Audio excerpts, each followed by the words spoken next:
Back for Game 2 at Bob Wrenn Stadium in Athens, Ohio and Kent State. It's Game 3 of the series. However, Game 2 today. Kent State big winners in Game 1.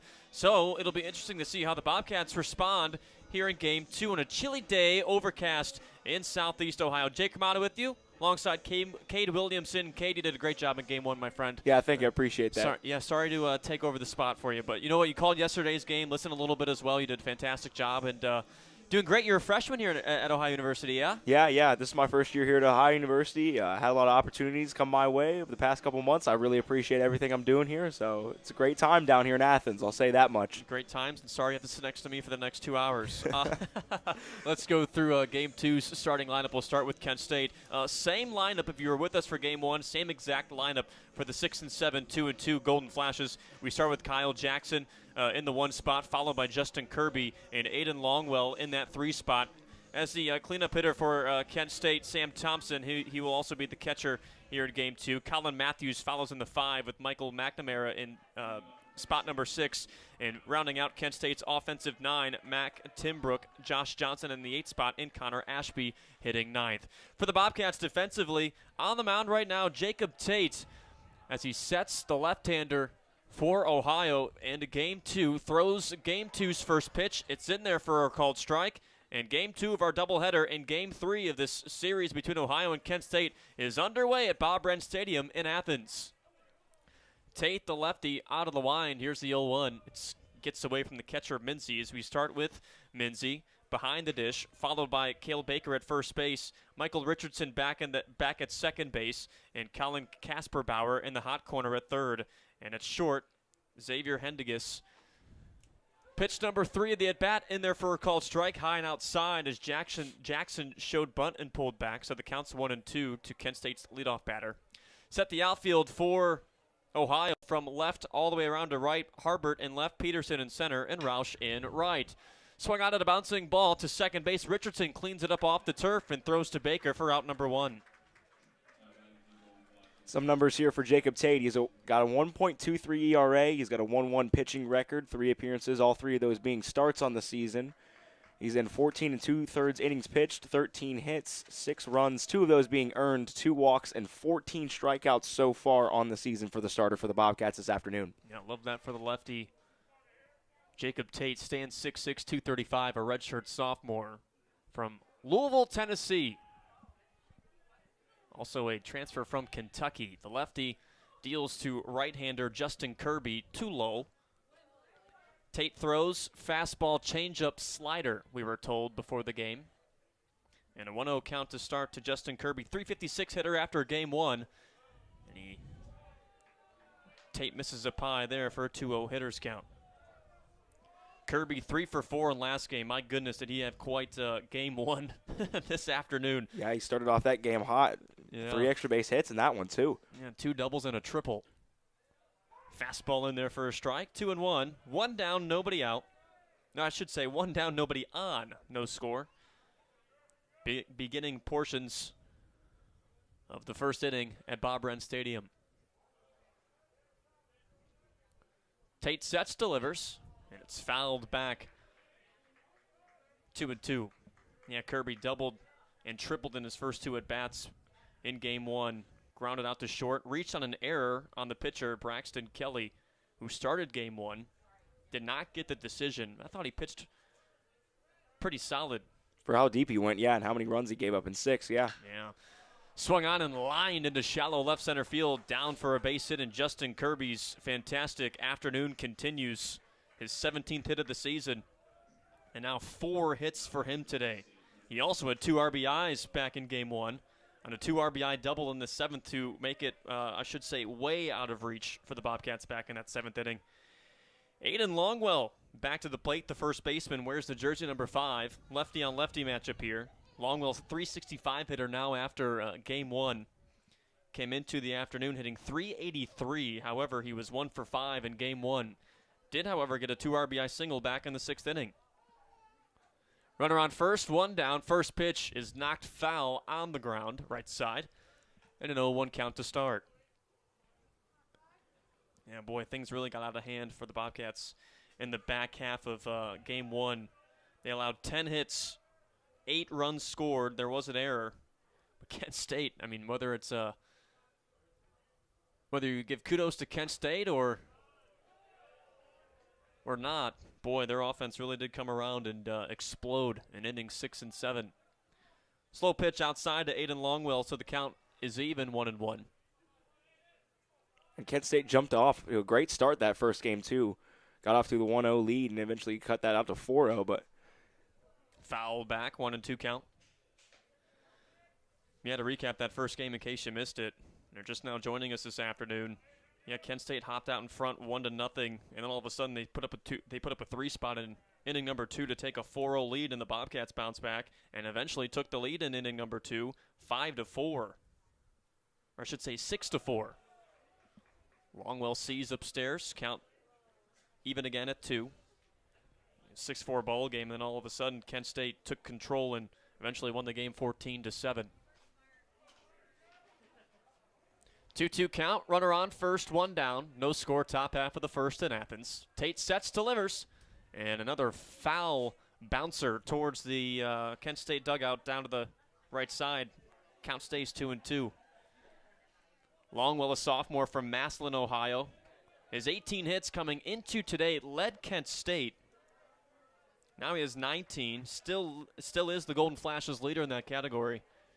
2 homers also tied for most. I mean, a handful of Golden Flashes came into today with a pair of homers. Here's a 2-2, and it's swung on and hit high. Hit deep to right. No doubt about this one. It's gone. Speaking of long balls, and Aiden Longwell, he goes deep. Crushes a 2-run jack, and Kent State takes over with a 2-0 lead in the top half of the first.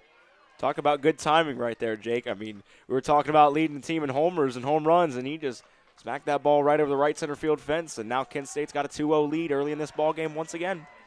Big oof for the Bobcats to begin game number 2. But a good piece of hitting by Longwell.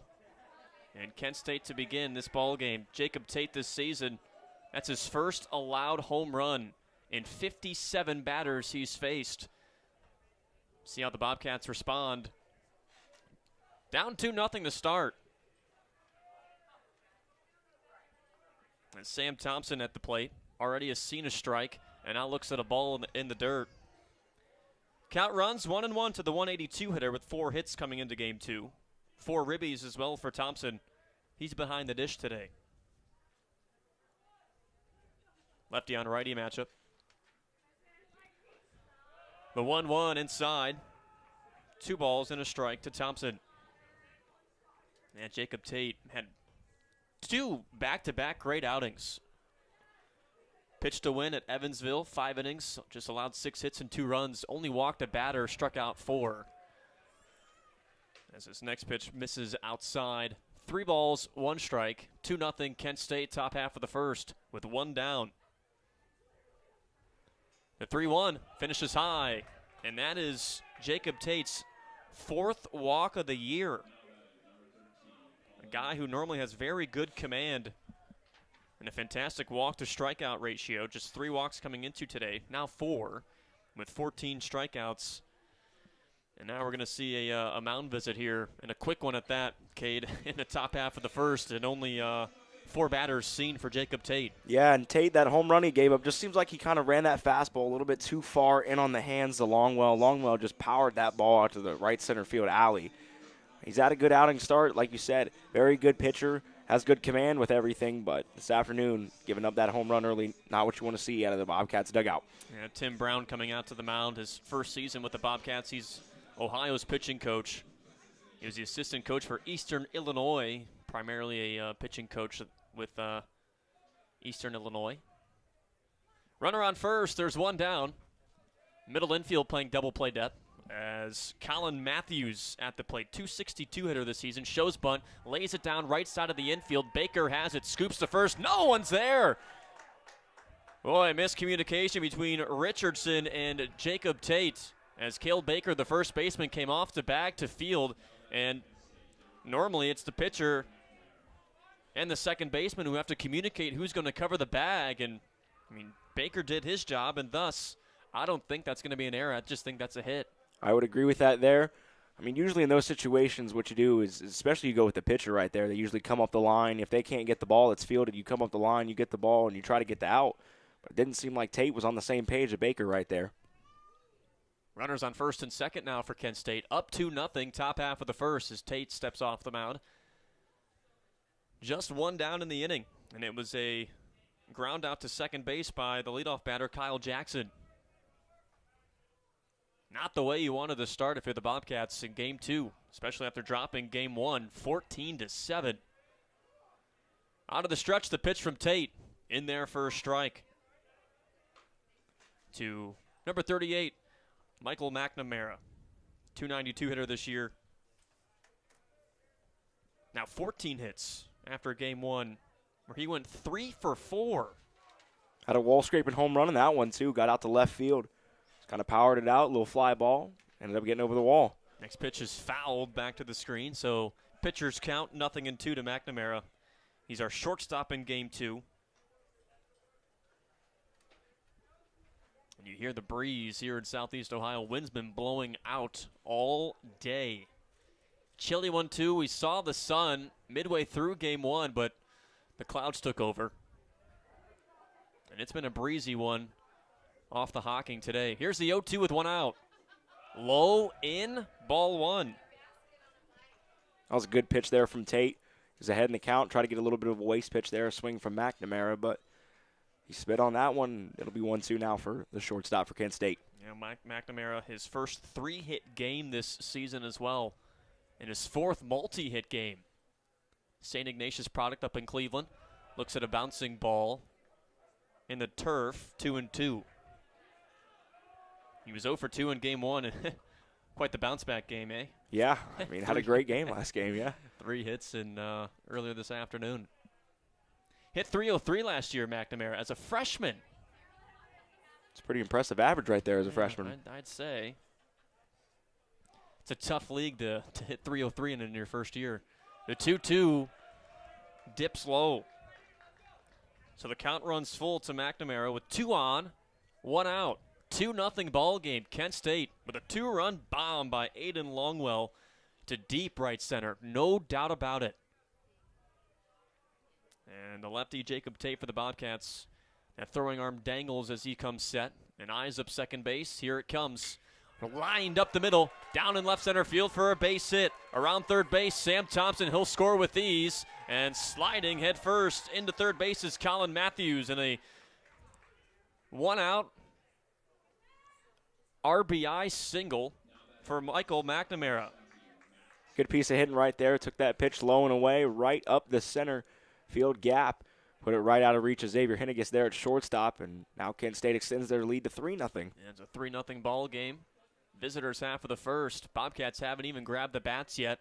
And there will already be action stirring in the bullpen down the left field line.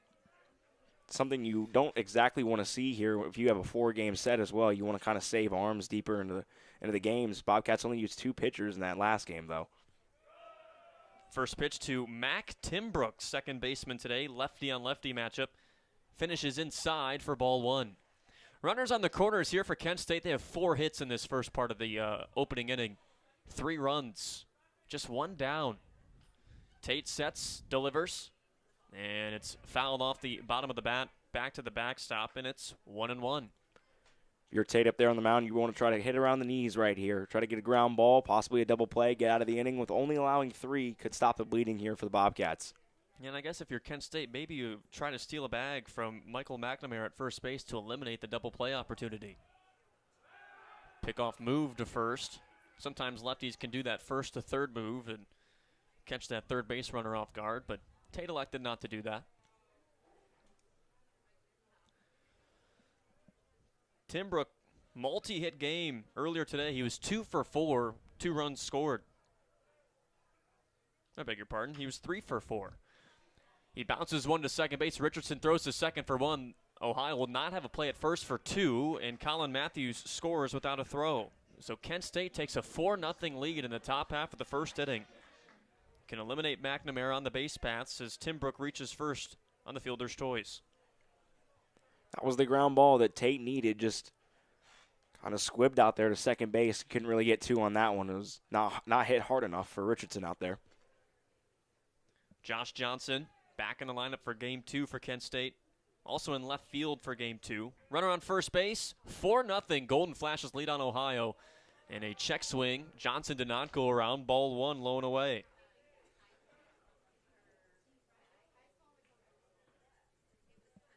Yeah, Johnson 1 for 3 in Game 1. Stole a base, singled, sack bunt as well.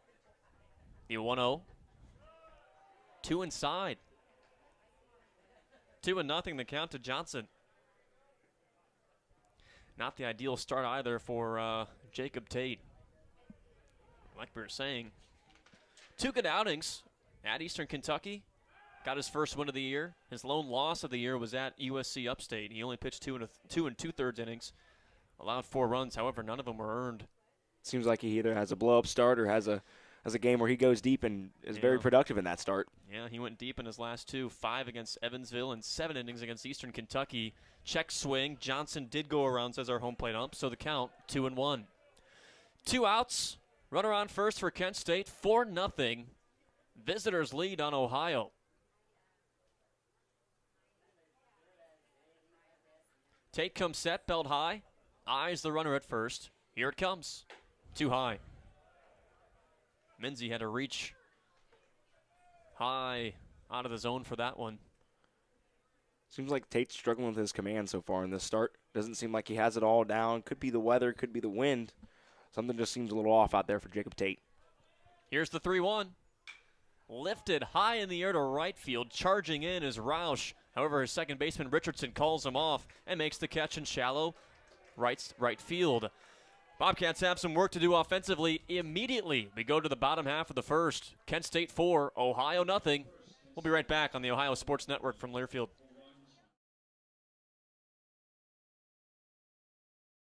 Warehouse Tire in Athens is your locally owned and operated auto and truck tire center. At Warehouse Tire, we focus on customer service with a professional staff and a huge inventory of wheels and tires for a variety of applications, including farm and industrial. We feature top brands including Michelin, BF Goodrich, and Uniroyal. Warehouse Tire is also a full-service auto service shop. Let us help with all of your under-vehicle maintenance, including brakes, shocks, struts, and alignments. Visit Warehouse Tire on Hebbardsville Road in Athens or online at warehousetireinc.com. Ticket Smarter is glad we are back to holding live events. If you are looking to buy tickets to the best sports, concerts, and theater events all at the very best price, look no further than Ticketsmarter.com or on the app.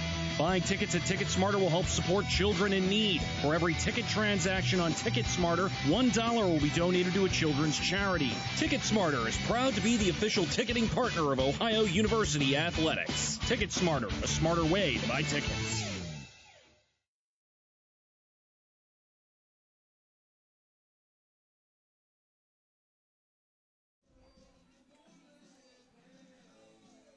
Kent State opens up Game 2 with the 4 spot.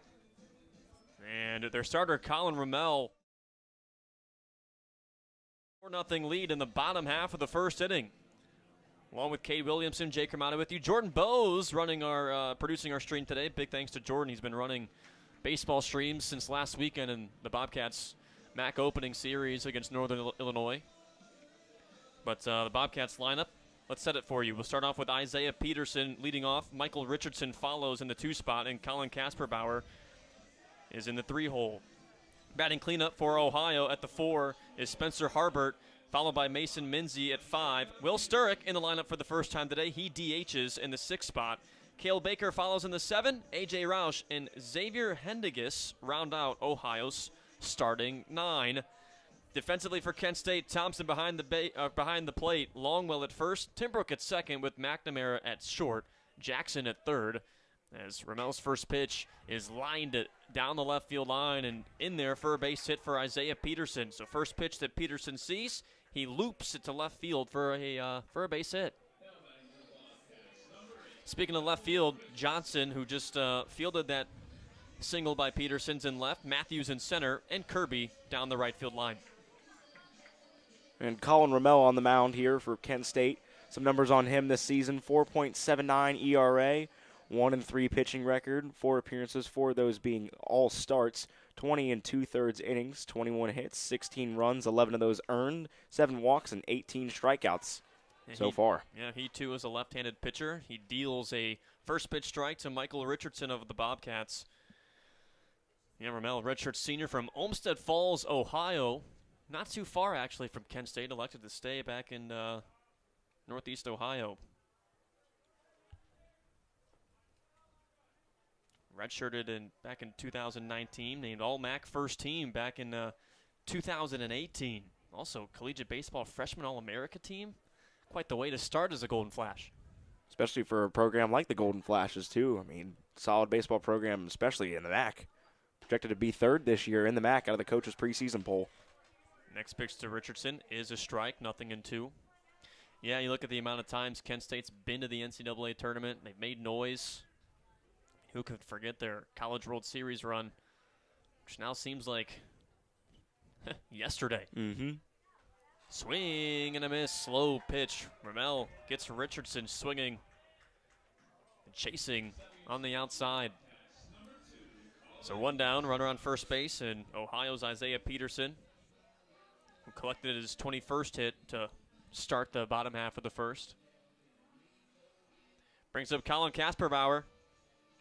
Came into today hitting .500. And you may think of that and you go, well, sometimes statistics can be a little misleading. Well, not for Kasperbauer. I'll say that 13 games. 6-foot senior from Sioux City, Iowa. Enters game 2 on a 13-game hit streak. He's also got an OPS over 1,000, and that's not something you see every day of a hitter like that category or capability. I mean, if you're hitting over 1,000 as an OPS, I mean, you're a productive hitter at that. First pitch of the at-bat, low and outside for ball 1. Yeah, Kasperbauer 1 for 3 back in game 1, also with a walk. RBI single in inning number 2. Had a season high 3 hits yesterday in Ohio's game 1 series opening win against the Golden Flashes. Here's the 1-0 from Ramel. Never mind. Kasperbauer calls time. As soon as Ramel came set, seems like everybody thought he was going to go to the plate, but instead, nope. I know we both did up here, Jake.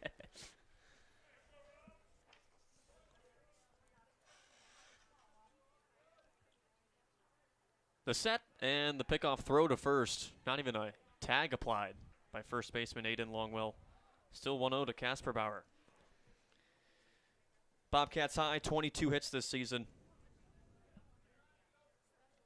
Last year, he didn't see much playing time, 14 games. Next pitch runs low, 2-0 the count to Kasperbauer.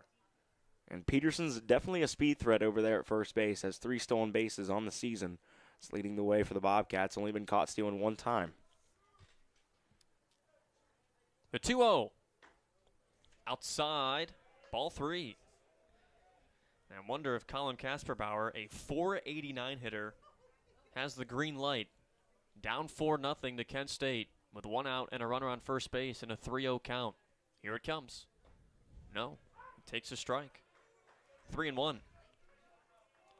I would expect him to jump on this pitch if he gets a pitch like that again, though. Something that's over the heart of the plate, you definitely want to jump on it if you're a .489 hitter. Yeah, Ramel just wanted a put-me-over strike. The 3-1 kick. Lined it into the gap in right center field. This is going to get down and all into the warning track. Around second and stopping at third is Isaiah Peterson. And into second base with a standing double is Colin Kasperbauer. Just good piece of hitting right there. Got a fastball over the heart of the plate. Kasperbauer just lifted that one out into right center field. Got all of that baseball. And now the Bobcats are knocking on the door here with their 4-hole Spencer Harbert at the dish. Well, Kent State had 5 hits. I should say 4 hits, rather, back in the top half of the first, and they scored 4 runs. And if you're the Bobcats, pretty good way to respond here with 1 out, runners on second and third, with Spencer Harbert at the plate. 4 homers this year, swinging .227 in the cleanup spot here in game 2. Here's the first pitch. High chopper up the middle, ranging to his left is McNamara. Gloves, throws to first, and there's out number 2. However, Peterson scores from third, and Casper Bauer advances to third. So the Bobcats are on the board 4-1 in the bottom half of the first inning. That's all the Bobcats need to do. They just need to make sure that they don't let this game get too far out of reach already. As long as they can plate a couple runs here, and especially with their 5-hole, Mason Minzy up at the plate, the switch-hitting Minzy. See if he can plate another one here with 2 down. Like what Minzy has done this year, swinging .254, coming into this at-bat, 15 hits and a Bobcats leading 15 RBIs. Looks at a first pitch strike on the outside corner, and it's 0-1. 2 down with Casper Bauer on third base for Ohio as Ramel works quickly, and next pitch finishes low and in for ball 1. I bet the Bobcats would definitely want to see another double from Minzy, as in yesterday's ball game he did drive an RBI double off the wall in right center field. Looked like a curveball thrown by Ramel, finished on the outside portion of the plate, so 1-2 with 2 outs. Ramel working quickly out of the stretch. Already has a sign, goes to work, the 1-2. Foul tipped at the plate. Count stays the same.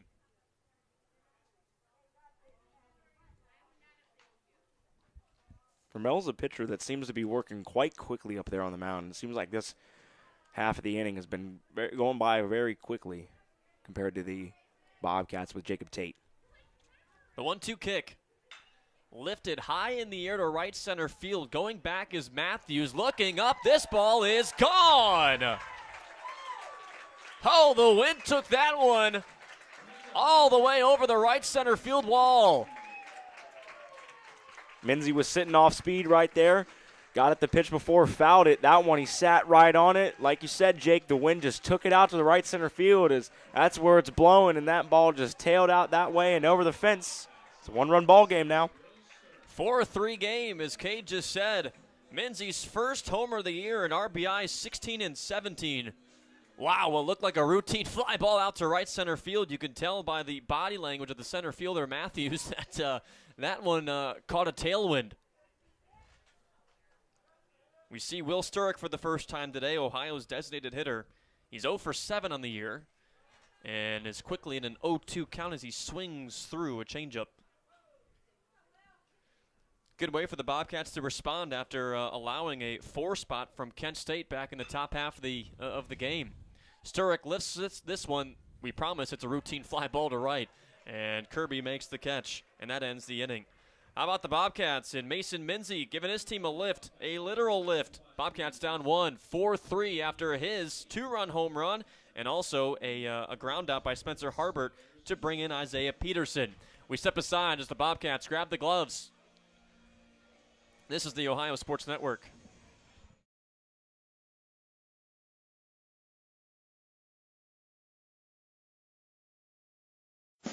Ticket Smarter is glad we are back to holding live events. If you are looking to buy tickets to the best sports, concerts, and theater events all at the very best price, look no further than Ticketsmarter.com or on the app. Buying tickets at TicketSmarter will help support children in need. For every ticket transaction on TicketSmarter, $1 will be donated to a children's charity. TicketSmarter is proud to be the official ticketing partner of Ohio University Athletics. TicketSmarter, a smarter way to buy tickets.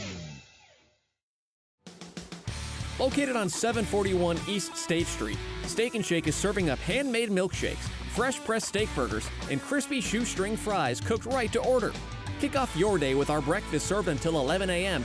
And don't forget to join us for happy hour drinks and shakes on weekdays from 2 p.m. till 5 p.m. Left corner for 3, bang! And oh baby, what a first half it's been! In sight, it must be right. We'll see you there at Steak and Shake Athens. Bobcats on 3 hits, score 3 runs.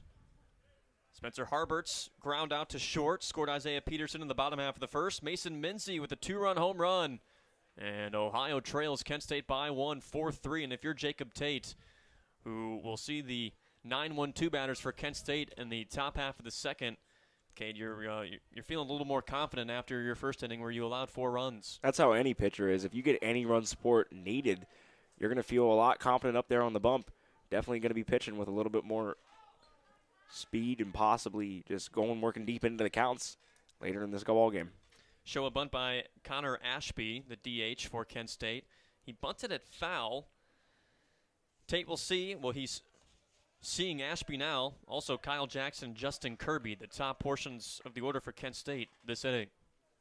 The 1-1 deal, low and in.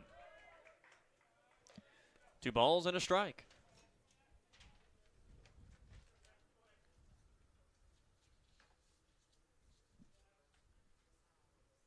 Tate sets. The pitch is swung on and off Tate's glove on the mound, barehanded by Hedigus, but he dropped it, or I should say fumbled the baseball charging in. And Ashby reaches first base. We'll see how they score this. Unofficially, I'll give Kent State a hit, and officially, they do give Ashby the hit. So that means Ashby today, he was 2 for 3 in game 1. He has 3 hits now altogether today. And back topside for Kent State's Kyle Jackson, who grounded out to second base his first go-around. Tate out of the stretch. Here's the first pitch. Up and in, gets away from Minzy, sprinting to second base without a throw is Ashby.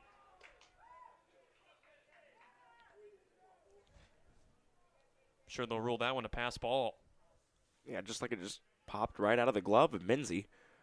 He had trouble with it earlier in the ball game. One of them popped out and went to the left, but that one got away a little too much.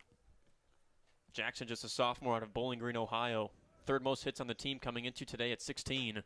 Looks at a fastball high, 2-0. Tell you what, Jackson was a great get for Kent State. He's a good batter. He's a good hitter overall. I mean, looking at his stats on the team, he's 3rd in average. He's up there in slugging and OBP as well. Solid athlete for the Golden Flashes. 2-0. Knocked on the ground, fouled on the first base line. 2 balls and a strike. Yeah, they knew they had something special in him coming in. Led Bowling Green High School to a number 3 state ranking back in high school. His team finished just 23-5. Hit nearly 600 as a junior. Goodness. Here's the 2-1. Low in, ball 3. And Jackson, of course, last year primarily saw action at third base. Played in 35 games, hit .279, so he's off to a tremendous start and a career-best start. Just 2 hitless games for him this year, one against Texas Tech. He walked twice, and the other against Central Michigan last weekend. The 3-1, outside, ball 4 by the miniest of margins. I thought it looked good from up here. It seems like umpire behind the plate, home plate umpire Ben Levin back there, kind of shortened in the zone a little bit in this one. Seems to be more of a hitter's zone rather than a pitcher's zone, which we saw in game 1. 2 on and nobody out. That's not what you want if you're the Bobcats after cutting your 4-run deficit to 1 in the bottom half of the first. However, both these teams, their bats have been very active today. Kent State with, 17 hits? Or 14 hits, rather, in game 1? 14 runs, 17 hits. Yep, there we go. Got that one mixed up. Thank you, Cade. Mm-hmm. Bobcats with 7 runs, 9 hits. So, I mean, we've seen a lot of you like offense, today's your day. Yeah, ERAs are going through the roof after today's windy day here in Athens. Justin Kirby at the plate, 1-0 the count after Tate missed the outer part of the plate. Here's the 1-0. In the dirt, Minzy keeps the pitch in front of him. Runners stay. Ball 2 to Kirby. There is action brewing in Ohio's bullpen. I'd imagine Jacob Tate's pitch count running pretty high up there for. You also have to stay ahead in counts if you're Jacob Tate. Yeah. Here's the 2-0 with nobody out and 2 on. There's a strike. 2 balls, 1 strike to Kirby, who singled and started Kent State's 4-run rally back in the first inning. 4-3 ball game. Kent State on top in the top half of the second. Tate sets. Long look to second. The pitch. Swing and a miss. That was a big swing right there from Kirby. Looked like he was trying to get a hold of that baseball. I mean, it'll go with the wind, but still. Counts even. 2 balls, 2 strikes. Tate in a bit of a jam with runners on first and second. Eyes up the runner at second base. Comes set. The 2-2. Knocked up the middle on the ground as Hedigus throws to second for one, to first for two in time. 6-4-3 double play. Hedigus to Richardson to Baker. That's huge for Tate. However, Ashby does advance to third. Yeah, don't count Kent State out in this inning. They still have Longwell up there, 3-hole. Solid hitting first baseman. And out of the players in their lineup today, he does lead in average. Yeah, Aiden Longwell, 2-run home run last go-around. No doubt about it to right center field. The first pitch to him, and it's low, ball one. Just talking about Longwell. And his 2 home runs tied for most for Kent State. And now with his third, he has the most. And he's a two-way player. Yeah. The 1-0. He puts it up in the air in an inside jam job right to second base, and Richardson makes the catch. A little awkward coming off the bat. Didn't really know how to describe it. But either way, there's out number 3. And what could have been a disastrous inning for Jacob Tate, he gets out of it, all thanks to a 6-4-3 double play. We head to the bottom half of the second. Bobcats down 1 to Kent State 4-3 on the Ohio Sports Network from Learfield. If you can dream it, you can do it. Maybe your dream is to have a vacation cabin in the woods. Or maybe your dream is to open up a cat cafe. Who ordered the milk? At Ohio University Credit Union, your dreams are our dreams, and we have the money to lend that will make them a reality. OUCU offers great loan rates, flexible terms, and fast responses on your application. Not a member? You can join. Really, stop by a branch or visit oucu.org. Equal housing opportunity. Loan subject to credit approval. Federally insured by NCUA. MLS number 433809. When you order your groceries online with ClickList from Kroger, you can do your shopping anytime, anywhere, like the gym, the office, or your favorite comfy couch. And whether you place your order on your phone, tablet, or computer, it's still your neighborhood Kroger. So you'll find all the fresh choices, low prices, and great deals you love. And you'll save time, too. Try ClickList from Kroger with same-day pickup. Check it out at Kroger.com. Fresh food, low prices at Kroger.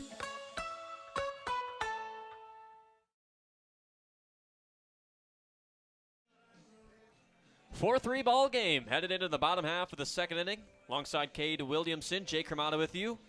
Jordan Bowes producing our stream today. Thanks so much for joining us. We know you have a lot of options with March Madness going on, men's and women's. So if you also have a multi-screen day today, you have basketball on and you're tuning into Ohio and Kent State baseball, thanks so much. We really appreciate you tuning in today. But 4-3 ball game. Bobcats are in a 4-0 hole to begin the game, and all thanks to a 2-run home run by Mason Minzy and also a 6-3 put-out RBI by Spencer Harbert. They're down 1. 7, 8, 9 batters due up this inning here in the second. Cale Baker, A.J. Roush, and Xavier Hedigus all due up this inning against Colin Rommel, the left-hander for Kent State. First pitch to Cale Baker is in there for a called strike at the knees, 0-1. No, go ahead, Cade. Oh, my bad on that one. No, Baker's out of Central Ohio. He started his college career at UC down in Cincinnati, and then he transferred to Wabash Community College, ended up at Ole Miss, and now he's back here, back in Ohio, in Athens. Yeah, he looked at a bouncing ball in the turf, so counts even 1-1. Yeah, but I will say this. Went to Ole Miss as he knocks one into right field. However, under it, Kirby, he makes the catch. And I was just about to say he's been putting the bat on the ball, but it's just right at people at times, and hence his .077 batting average. Not off to, I'm sure, the start that he would have liked. 1 up, 1 down for Ohio in the bottom half of the second. Down 1 to Kent State, 4-3. You know what we like to call that, Jake? Getting Babbitts. That's called getting Babbitts right there. You're putting the ball in play. You're putting it into play where it needs to be. They're just making good plays on it. A.J. Roush at the plate, shows bunt, pulls back at the pitch high and outside, ball 1. An interesting shift here for Kent State. They have 3 on the left side of the infield, 1 on the right. And the pitch from Rommel cuts in for a strike, 1-1. Lefty on righty matchup here. Ramel wasting no time. The 1-1 is knocked on the ground to short. McNamara gloves. Throws to first for out number 2. Shift worked there. 2 up, 2 down for Ohio. And only 6 pitches this inning for Colin Ramel. Speaking of the shift, how do you feel about the shift in general? Don't put me on the spot like that. I just wanted to ask that question. I know it's a big heated debate in baseball as of recently, Jake. You know it is, but I mean, I'm going to either get tweets, Twitter fingers in my mentions for my opinions or not. Fair enough. Xavier Hedigus looks at a first pitch strike, 0-1. 359 hitter this year, 14 hits. Honestly, no one cares what I think.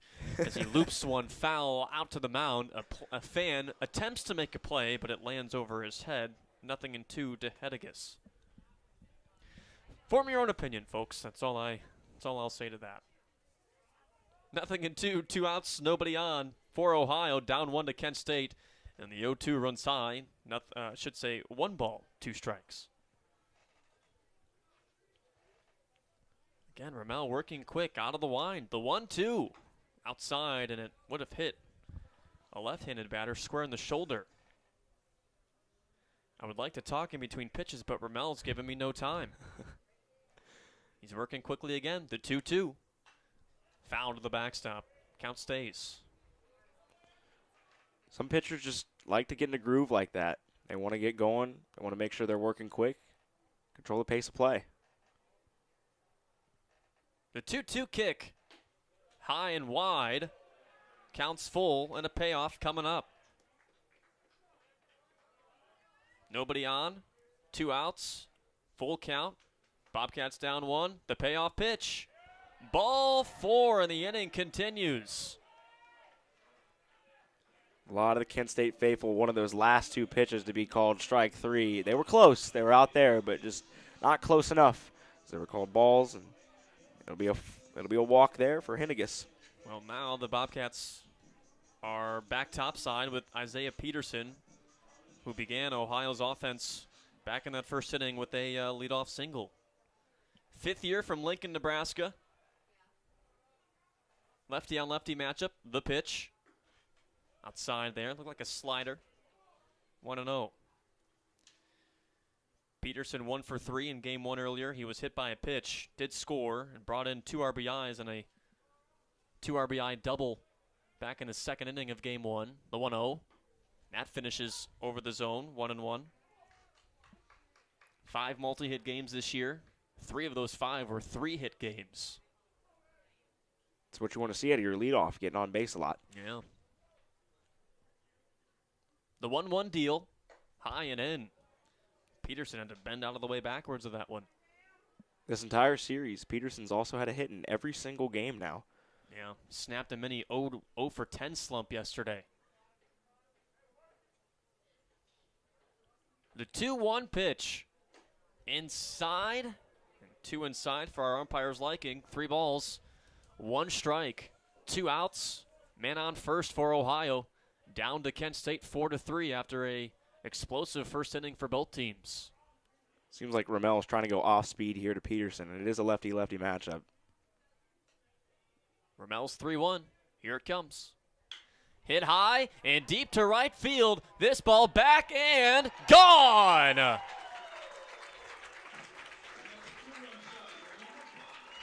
Peterson goes deep for the first time all year, and the Bobcats take their first lead in game 2.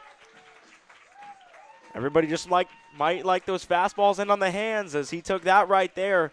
Ramel went away from the off speed, threw it in on the hands of Peterson, lifted out, carried the wind, and there it goes. 5-4 ball game, and I'm sure Ramel's kicking himself after walking Xavier Hedigus, working him to a full count, and he allows a 2-run jack to right. 5-4 ball game. Ohio in command by 1 after falling behind 4-0 to begin game 2 today. The pitch to Richardson, high and away, but a strike. Good bounce back there from Ramel after giving up a home run. First pitch, easy strike to the next batter. Next one, strike on the outer portions of the plate. 0-2. to Richardson, who also struck out in 3 pitches his first go-around. The 0-2 in the turf. Ramel continues to work quickly. 2 outs. The 1-2. Hit on the ground to short. McNamara waits for it. Gloves between the legs. Throws high to first. And there's out number 3. How about this? Back-to-back innings. Bobcats get a 2-run home run to go up 5-4 on Kent State. To the top of the 3rd we go. Ohio up 1 on KSU on the Ohio Sports Network from Learfield.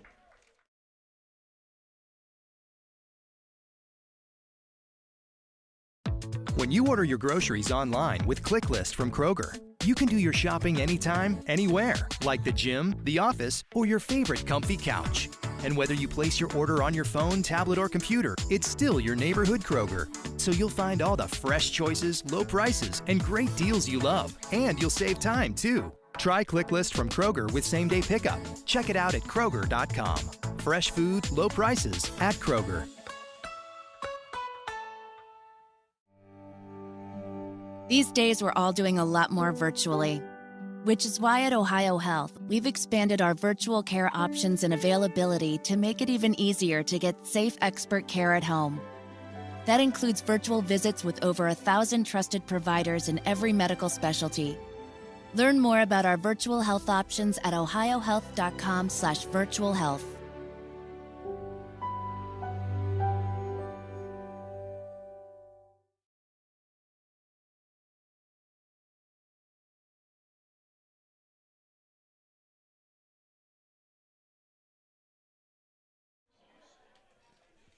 Five-4 ball game. Ohio now in command of Kent State after the Golden Flashes took a 4-0 lead to begin this game.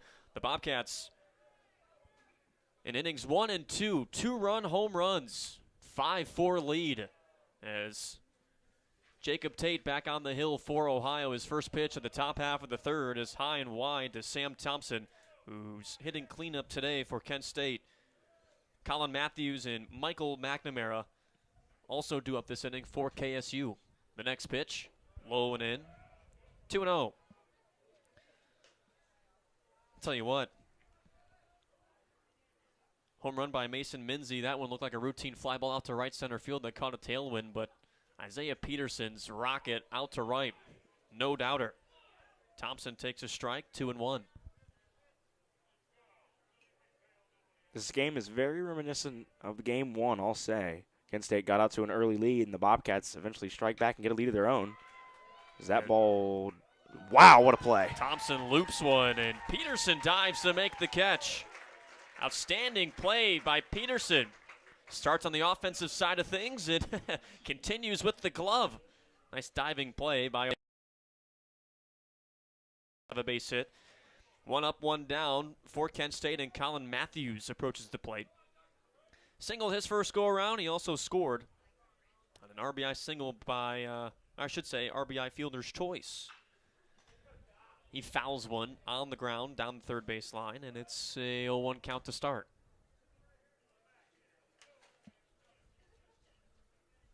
Matthews was 1 for 3 yesterday, also had an RBI double. And a 1 for 4 earlier today. Looks at a strike outside corner. 0-2 to Matthews with 1 away and nobody on for KSU. 5-4 Ohio lead, top of the 3rd. The 0-2 finishes high. Seemed like Tate's finally found his rhythm here after giving up a 4 spot in the first. Sets for the 1-2. Here it comes. Outside. Oh, just misses. And you can hear the groans from the Ohio supporters after that pitch. Just seems like the umpire's not giving it too far off the plate, but close enough, I'll say. Counts even at 2. The pitch. Swung on, fouled all the way to the bike path. Out beyond the Bob Wren Stadium venue. Count stays 2-2 to Matthews, 262 hitter this year. Here it comes from Tate. In the dirt. He took a little bit off that one and it finished too low. Good work from Matthews here. Was down 0-2 in this count. Has worked it full now. See if he can win the battle here on this full count pitch. The pitch. Strike 3 call. Locked him up inside corner. 2 up, 2 down for Jacob Tate in the top half of the third. And that brings up Michael McNamara. RBI single his first go-around. McNamara swinging a hot bat, I'll say that.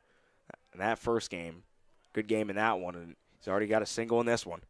Yeah, the shortstop's been nuts today, and he rocks one out to left center field in the gap. Down for a base hit. This one will one-hop the wall. He goes all the way to second base with a standing double and flashes towards his golden flashes down the first base dugout. So a 2-out double for him. We'll see if the middle infield duo of McNamara and Mac Timbrook will be able to do something right here for Kent State. Yeah, Timbrook, fielder's choice, but did score a run on that fielder's choice his first time up. Kent State with the opportunity as a foul one over our heads and back down onto the turf. It hit this, what you call it, the edge of the roof? That's Nothing what in I call one. it. Yeah. 0-1 to Timbrook. But yeah, the opportunity to tie this game with a runner in scoring position on second base with 2 away. 5-4, Ohio hanging on by 1. Top of the third, the 0-1 deal. Up there for ball 1.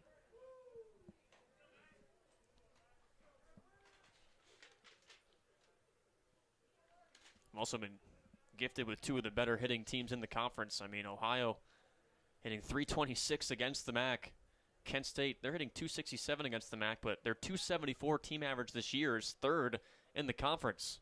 The 1-1 is knocked on the ground to third, and the third baseman, Casper Bauer, dives for it, but can't come up with it. Around third, coming to score is McNamara, and there is the tying run for KSU.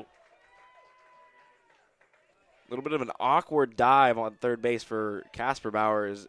Looked like he just tried to fully extend, but had to change the angle of his glove, and that will be ruled a hit by the official scorekeeper. And so back-to-back doubles for Kent State, and all of a sudden we are tied back up at 5.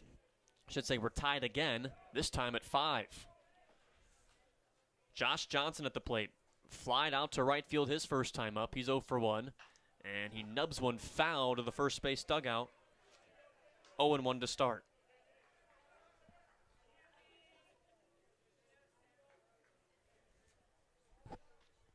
Seven hits, 4 runs for Kent State. 4 hits, 5 runs for Ohio. As Tate comes set, eyes up second, the 0-1. I guess it was too low. 1-1. Looks like it might have been just below the knees of Johnson there. Looked good on the plate-wise from our view up here. Yeah, and Johnson's no slouch. 6'2", 190. He's a junior from Gibsonia, Pennsylvania. The 1-1. Hit on the ground to short. With a backhand, Hedigus fields it on 2 hops, throws the first. It is in time for out number 3. And the 6-3 putout ends the top half of the third. However, back-to-back doubles, 2 out doubles for Kent State, ties this game up at 5. We step aside from Bob Wren on the Ohio Sports Network from Learfield.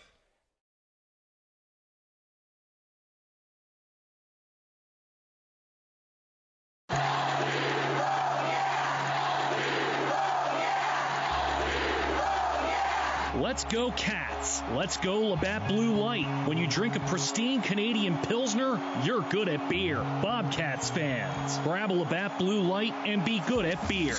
Always enjoy responsibly. Copyright 2021 Labatt USA, Buffalo, New York. All rights reserved. Labatt, registered U.S. trademark of Labatt Brewing Company, Ltd.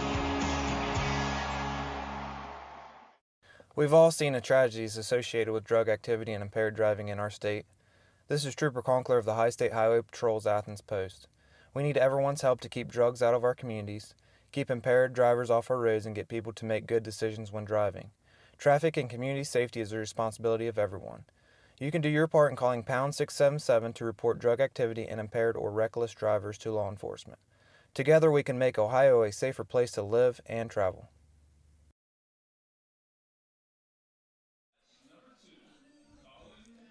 We are tied up at 5 going into the home half of the third inning. Back with Cade Williamson, Jake Armada with you, Jordan Bowes producing our stream today. Big thanks to him for hanging out with us, tolerating us as well. As Bobcats with their 3, 4, 5 hitters due up in the home half of the third. Colin Kasperbauer leads it off. Spencer Harbert on deck, and Mason Minzy, who went yard already today, is in the hole. First pitch to Kasperbauer. Edges the outside portion of the plate for strike one. Kasperbauer doubled his first go-around. 5-5 game. Ohio with a pair of home runs as Kasperbauer lasers one to deep center field, but Matthews under it in front of the track makes the catch. One up, one down for Ohio. In case you missed it, Kent State, the top half of the third, tied this ball game up on back-to-back two-out doubles. Spencer Harbert to the plate. Grounded out to short his first time up, however, brought in a run. First pitch to him from Colin Rommel off the plate for ball one. And Spencer Harbert is your prototypical outfield power bat, I would say. There's a strike. 1-1. Rommel trying to bounce back after taking a loss to Central Michigan. Fastball misses off the plate. He pitched 5 in the third innings and allowed 5 runs. However, only 1 was earned. Fouled off to the right by Harbert. 2-2. Central Michigan took that game that Rommel last pitched in 6-5. His lone win came at Austin Peay. In the turf, 3-2.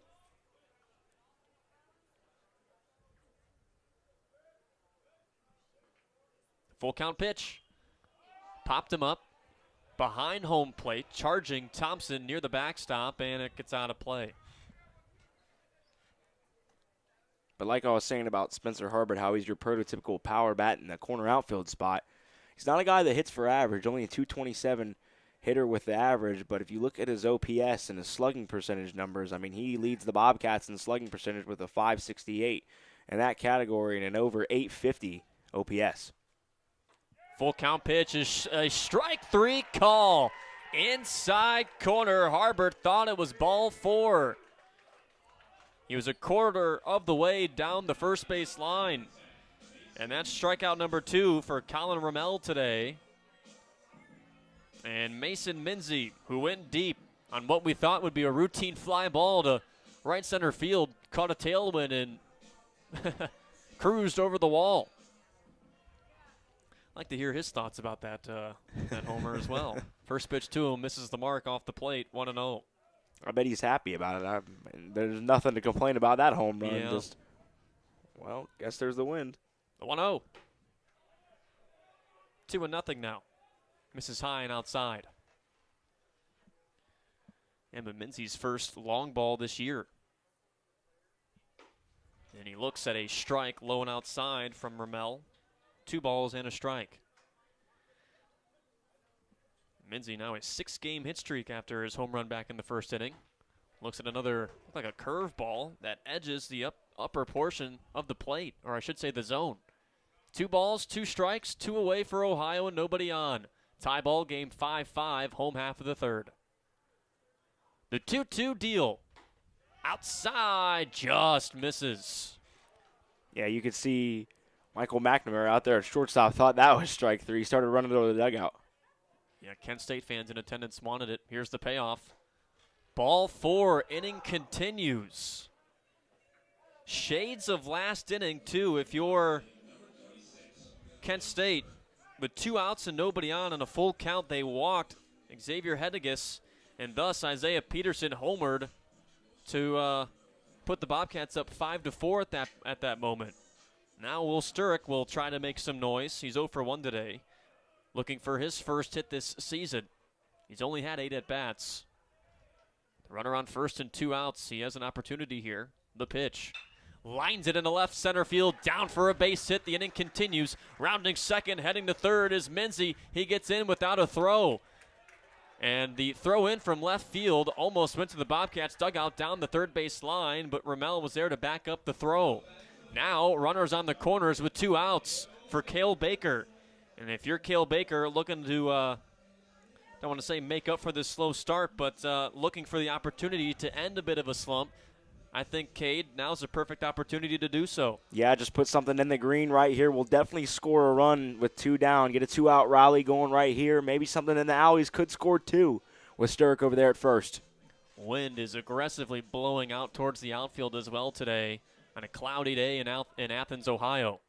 2 gone for Ohio, although runners on the corners. Ramel sets, deals to Baker. Outside pitch, beauty, strike 1. Cale Baker had a hard shot out to right field his first time up. It's the thing, he's been putting the ball in play just right at people. The 0-1. Catches the outer part of the plate. Nothing in 2, and if you're Ramel, you're sitting pretty right now.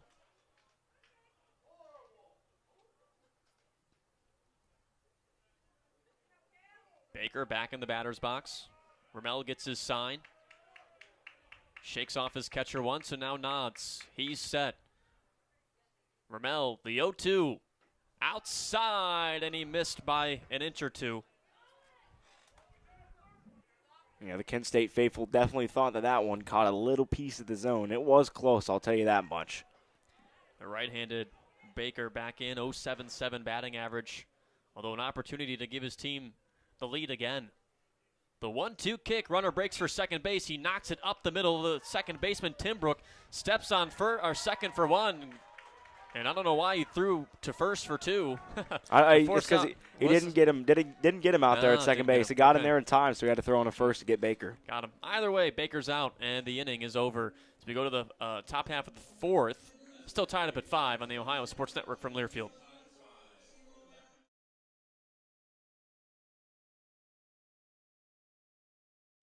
Let O'Neill Hartman Insurance show you how Grange's strong value and fast claim service delivers league-leading coverage. O'Neill Hartman Insurance will find you a Grange auto policy that balances competitive rates and responsive Grange claim service. O'Neill Hartman Insurance considers Grange their go-to company for their combination of great value and outstanding claim service. Call O'Neill Hartman at 740-797-4685 or visit them online at o'neillhartman.com.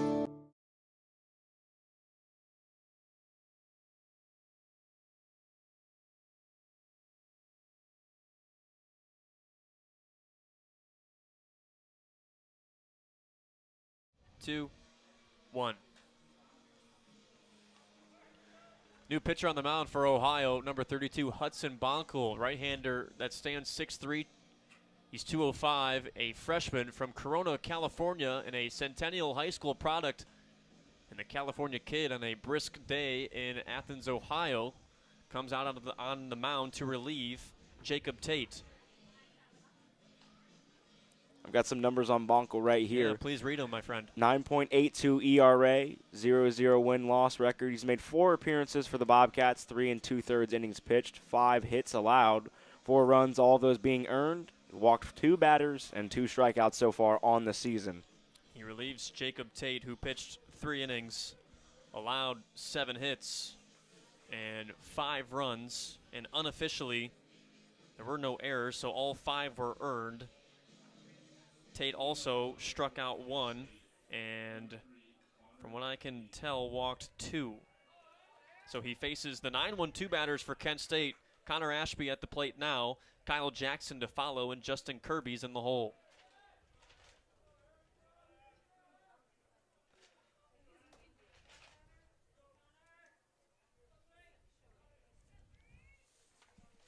So Ashby, 1 for 1 today with a single, and sees a first pitch strike from the freshman Bonkel.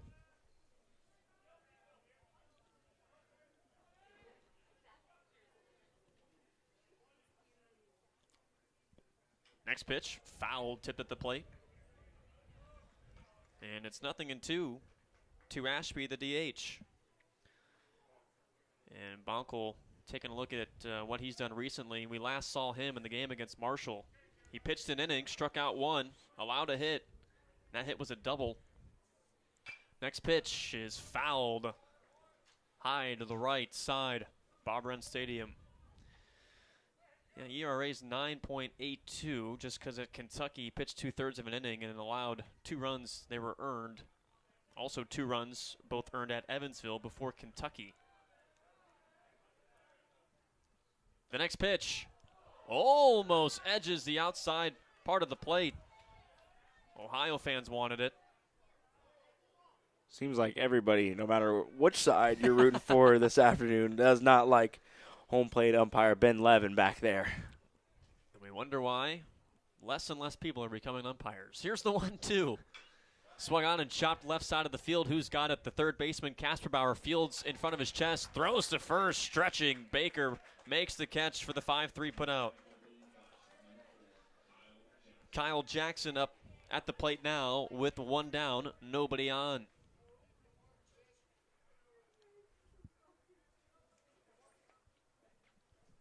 Jackson today 0 for 1. He walked his last time up. 4-3 put out his first go around. Righty on lefty matchup. The pitch. High in the zone. Called a strike. 0-1. And Jackson's looking for his first hit in this ball game. That would give him a hit in every single game of this series so far. That'd be something great out of your leadoff for Kent State. Hits it hard on the ground to second, but Richardson gloves between the legs and throws to first for out number 2. Boy, Richardson didn't really have to move at all.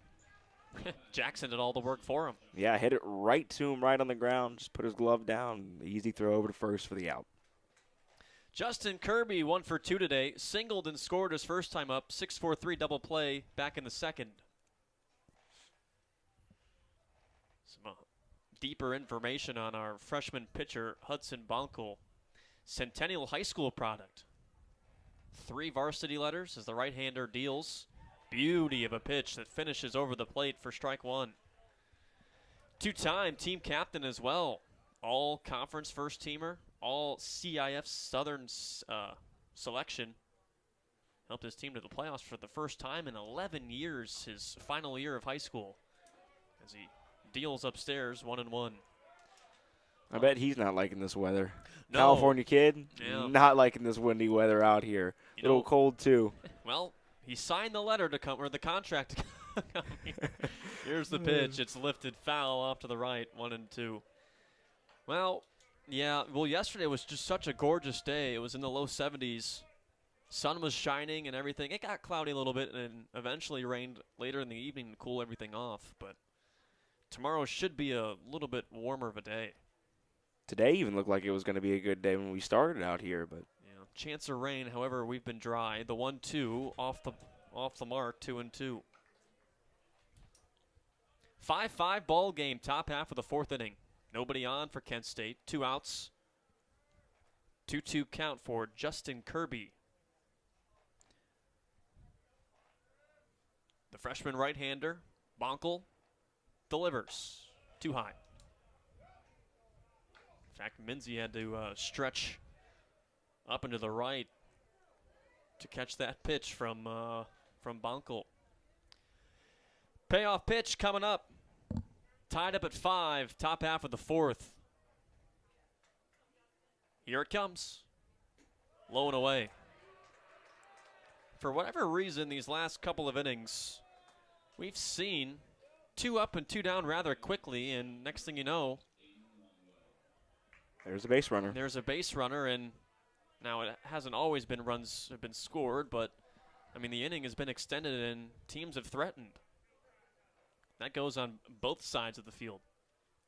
Especially for the Bobcats, the past 2 times they've been up to the plate, they've had 2 down and eventually got a base runner, but nothing really came out of it. Aiden Longwell up to the plate, homered his first time up.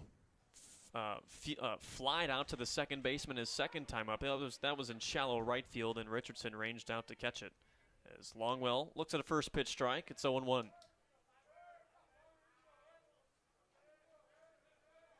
Runner on first, 2 away. 5-5 game, top half of the 4th. The 0-1 hit on the ground to second, past a diving Cale Baker, and on his horse to third base is Justin Kirby, and a 2-out single for Aiden Longwell. A multi-hit game for him. And now the Golden Flashes are knocking on the door here once again. Could give them the lead. Be the first time they've led this ball game since the top of the first. Aiden Longwell, his first multi-hit game today, his 7th multi-hit game this season. Yeah, we saw this with Ohio. Runners on the corners with 2 outs in the third. They scored 2 runs with 2 outs back in the second. Kent State with 2 outs back in the third had back-to-back doubles to score runs. So both teams have done damage with 2 outs after the first 2 batters have been put away. The first pitch to Sam Thompson finishes high and wide for ball 1. Really intrigued that this afternoon we have not seen Justin Mickness, the starting catcher for Kent State. I know he started yesterday. He had a 2-run shot in yesterday's game. Hasn't had an appearance yet so far today. The 1-0 edges the plate for strike 1. You know, I was thinking that too, at least in game 2, because, I mean, he leads Kent State this season. Had the most hits. I mean, his average is bonkers. He leads them in almost every single offensive category when it comes to percentages, meaning averages, slugging percentages, and OBP. Yeah, here's the 1-1. Up in the zone for strike 2. So here we go. 1 ball, 2 strikes, 2 outs for Kent State. Thompson at the plate. Freshman Hudson Bunkle on the hill, and a relief outing for Jacob Tate. Tie game, 5-5, top of the 4th. Bunkle, the righty, comes set in the stretch. The 1-2, high and upstairs. I should say high and upstairs, that's the same thing. Upstairs and outside.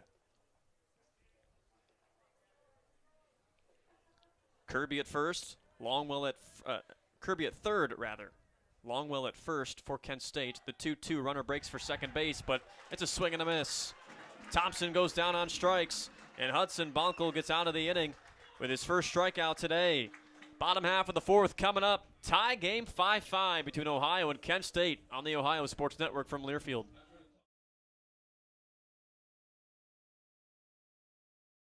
You expect world-class primary care from Memorial Health System. It's time to expect more, much more. Our patients now also get free virtual urgent care. So expect our expertise everywhere and answers anytime for free. No one else offers this because we're reinventing primary care. So find out more and expect more today from Memorial Health System. The past year and a half, we've all been part of unprecedented times that have been heavy. At Integrated Services for Behavioral Health, we have been here for you throughout the heaviness of the pandemic and will continue to be here for you whenever you need us. Checking in on your behavioral health and well-being is more important than ever. If you feel like you can benefit from home or community-based support, counseling, peer recovery support, and a myriad of other services we offer, please call us at 800-321-8293. We're here for you.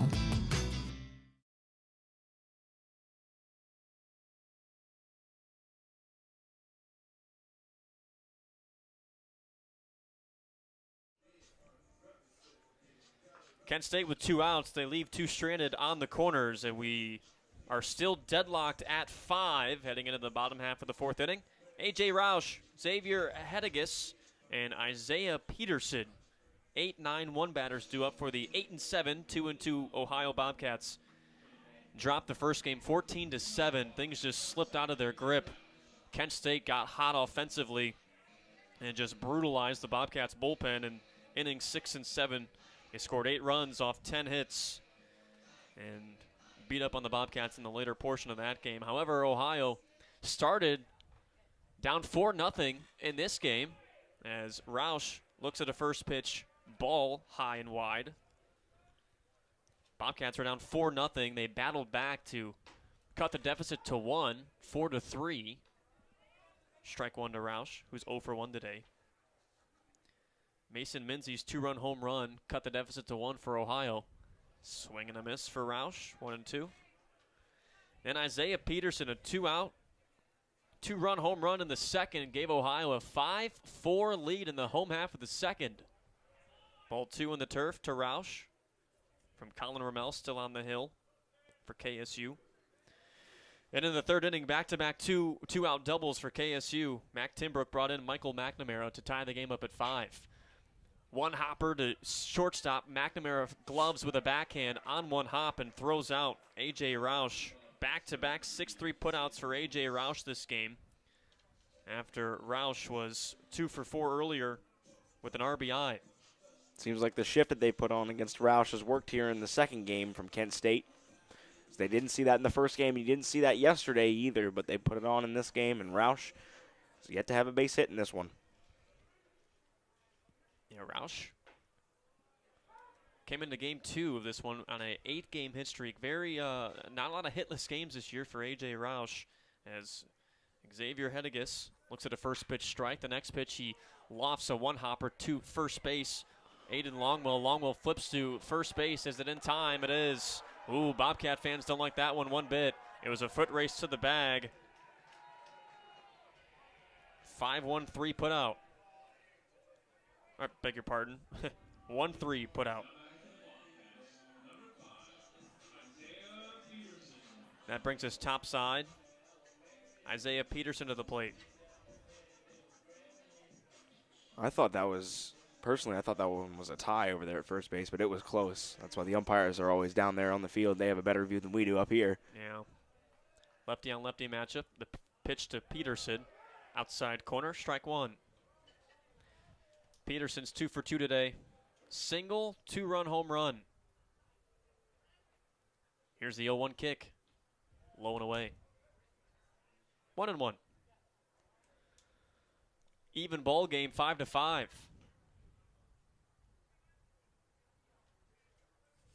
And we mentioned that a lot of innings, especially since that second inning, 2 up, 2 down right away, and all of a sudden we've just seen elongated innings. Pitchers either allow a hit or they walk a batter, and Peterson sees another one that bounces across home plate. Peterson's been dangerous in this game, 2 for 2 with that 2-run blast in the second. Better be careful up there. The 2-1 offering inside for ball 3. Are we going to see another inning where we have 2 up, 2 quickly down, a walk, and the chance for a team to do even more damage? Be the third straight inning for the Bobcats at that. 3-1, and it hits him in the lower back. Uh-oh.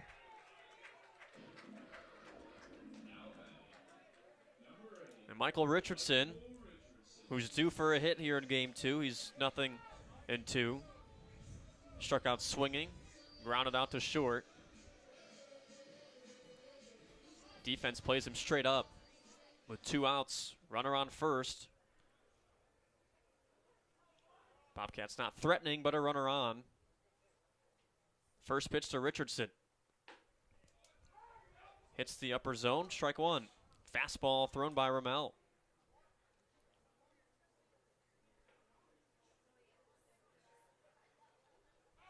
Pickoff throw to first, not in time. Just in case Peterson was sleeping. Pretty quick move over there, too. If I was Richardson here, I'd try to hit it backside. There's a wide gap there between first and second base. 0-1. Now 1-1. Upstairs. Michael Richardson, 6'1" redshirt senior from Maryland. 1 for 4 yesterday. Now in a 3-game hit streak after a hit earlier today. Looks at one high and wide again. 2-1. Started the year at USC Upstate 4 for 10 in 3 games. He was a staple in the lineup last year. 252 average, started all 47 games. 2-1. Swing and a miss. 2-2. It's a good off-speed pitch there from Ramel, correction. So he slowed it down a little bit, and Richardson took his head a little bit off that pitch, but we'll stay alive here with the 2-2. Here it comes. Misses upstairs and off the plate. Payoff pitch coming up. 3 balls, 2 strikes, 2 outs. Runner on first for Ohio. Tie game. Bottom of the 4th at 5. The payoff pitch. Foul tip, and Richardson stays alive. Smart base running over there from Isaiah Peterson. Make sure to wait to take off with a lefty over there. I'm sure he will with a full count and 2 down here.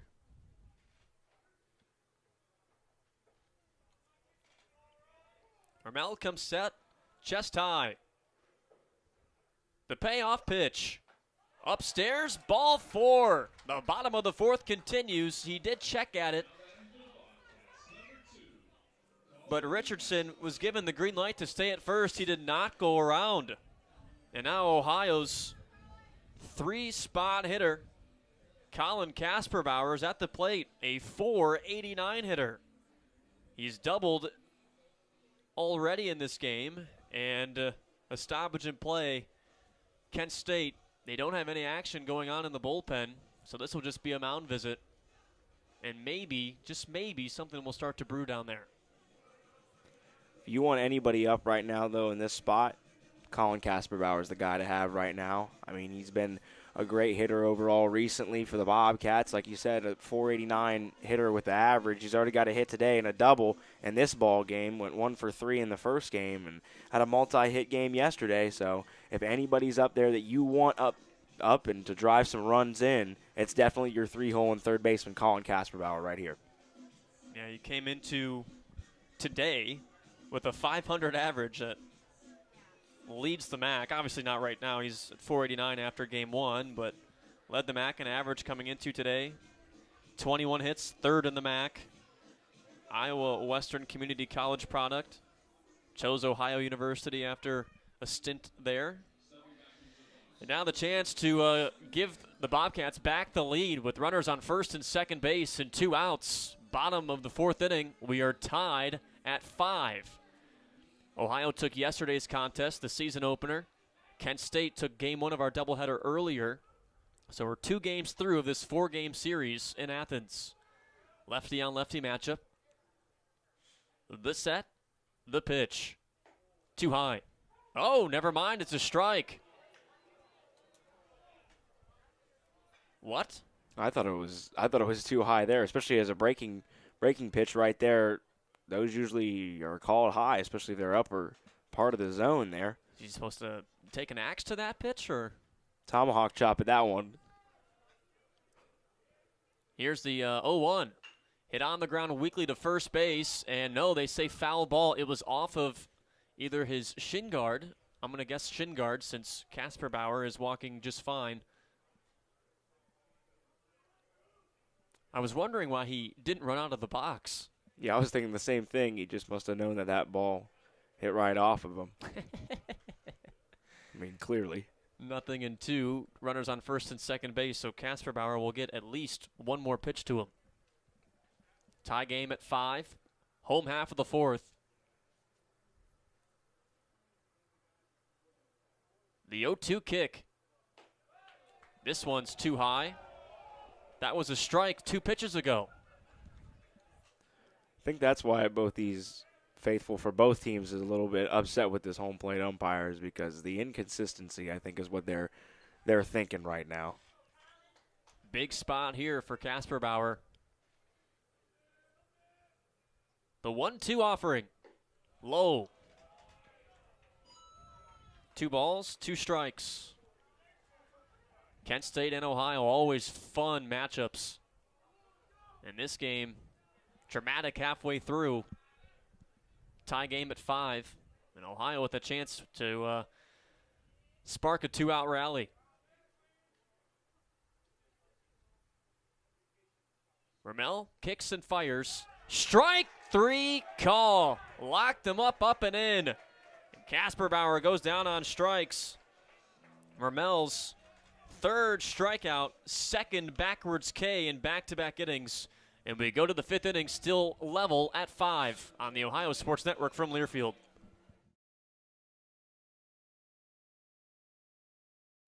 Bobcat fans, the Hugh White family of dealerships is your hometown Athens dealer. And to show our commitment to the community, we're offering free car washes for Ohio University students and faculty, as well as college grad discounts with all of our new brands. But that's not all. We provide free concierge service for faculty. We'll pick up your vehicle and drop it back off after service. Take advantage of our leases at under $200 per month. Come visit us on North Columbus Road, less than 5 minutes from campus, or online at visithughwhite.com. And remember, if the deal is right, it must be Hugh White.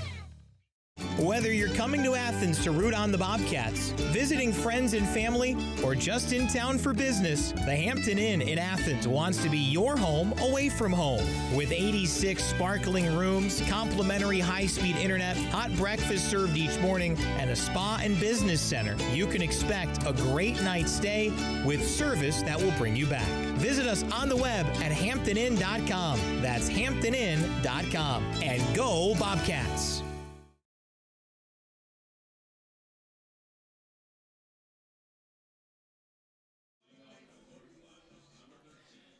Visitors half of the fifth inning, Colin Matthews, Michael McNamara, and Mac Timbrook due up to the plate for the visitors. Kent State and Ohio's Hudson Bonkel still on the hill, the freshman.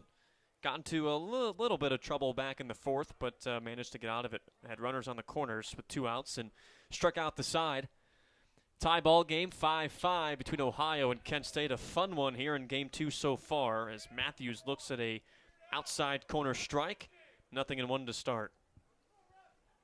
A bunt single, his first go-around, Matthews. He struck out looking, and he fouls one to the backstop, 0-2.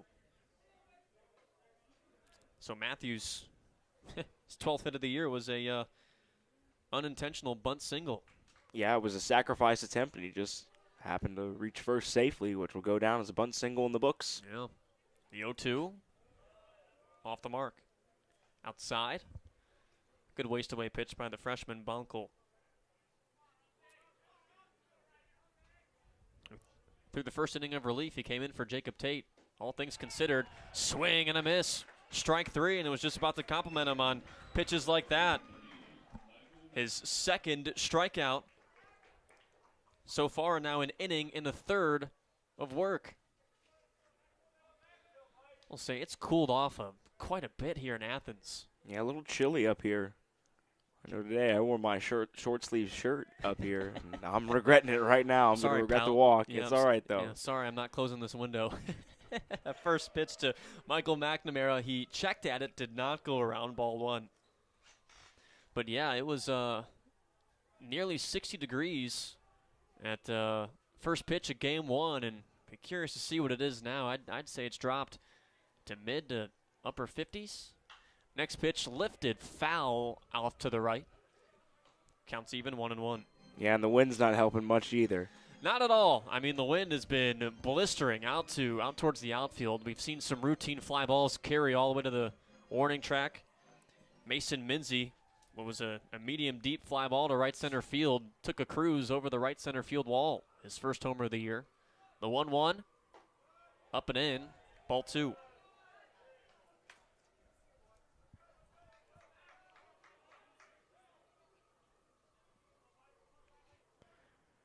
Very impressed with Bonkel's off-speed stuff. It seems like some of his curveballs and his slower pitches are good. Swung on and rocked high and deep to left center field, and Kent State has the lead. Michael McNamara sends it beyond the tree line out in left center field, and Kent State is up 6-5 in the top of the 5th. Good solid pitch right there to rock over the left center field wall from McNamara. Got that straight fastball right there and just got all of that baseball, all of it. Didn't need the wind for that one, that's for sure. Not one bit. Even against the wind, that bad boy would have been long gone. First pitch to Mac Timbrook, inside and low, ball 1. Timbrook RBI double back in the third. He's 1 for 2 today. However, 2 RBIs. 1-0, and it comes up and hits him in the right shoulder.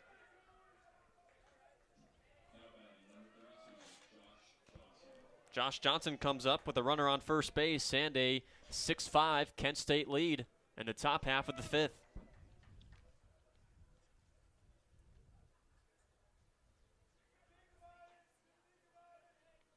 And so far this season for Johnson, he hasn't grounded into any double plays right here.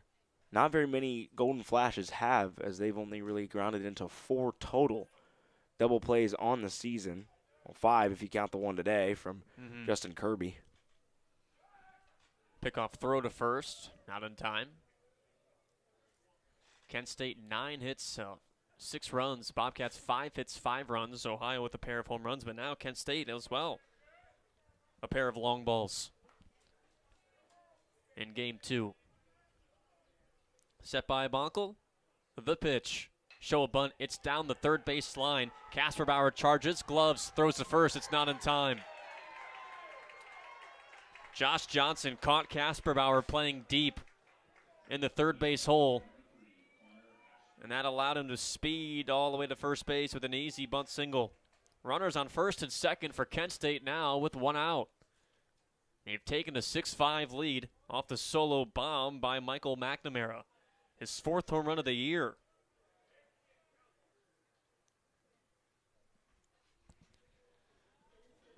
And a stoppage in play as a mound visit set to take place. Tim Brown out of the third base dugout. There is action stirring down the left field line bullpen. And I don't think there's been a signal given to them yet. But Tim Brown could be just buying some time, Cade.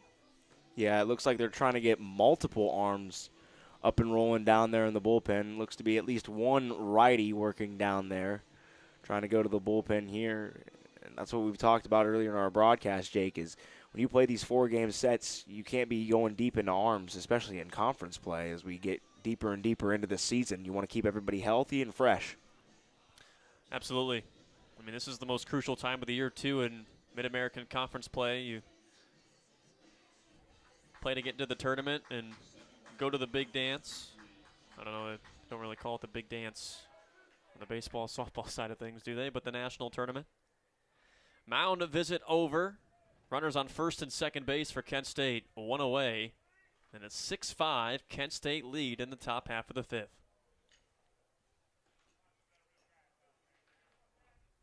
Connor Ashby at the plate, 1 for 2 today. First pitch to him is rolled on the ground to third. Casper Bauer throws to second for 1. And did he tag out the runner? No, he didn't. He went to second for 1. And that was it. So runners are now in the corners with 2 outs. So Tim Brooks at third, Josh Johnson out at second, Ashby at first on the fielder's choice. And Kyle Jackson returns to the plate for his 4th plate appearance today with 2 outs, runners on the corners, and a 1-run lead on Ohio, 6-5 in the top of the 5th. The pitch finishes upstairs for strike 1.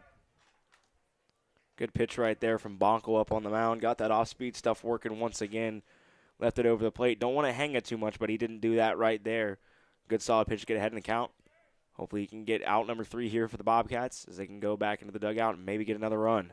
Pickoff throw to first. Not even a tag applied by Cale Baker. Jackson has grounded out twice to Michael Richardson at second base. He did walk back in the second. .346 hitter with 18 hits and 7 ribbies. The pitch. Lasers it foul down the first base line. Pitchers count, 0-2.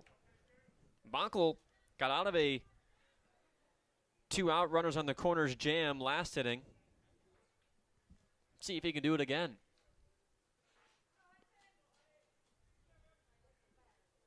Works out of the stretch, looks at first. Sets chest high. The 0-2.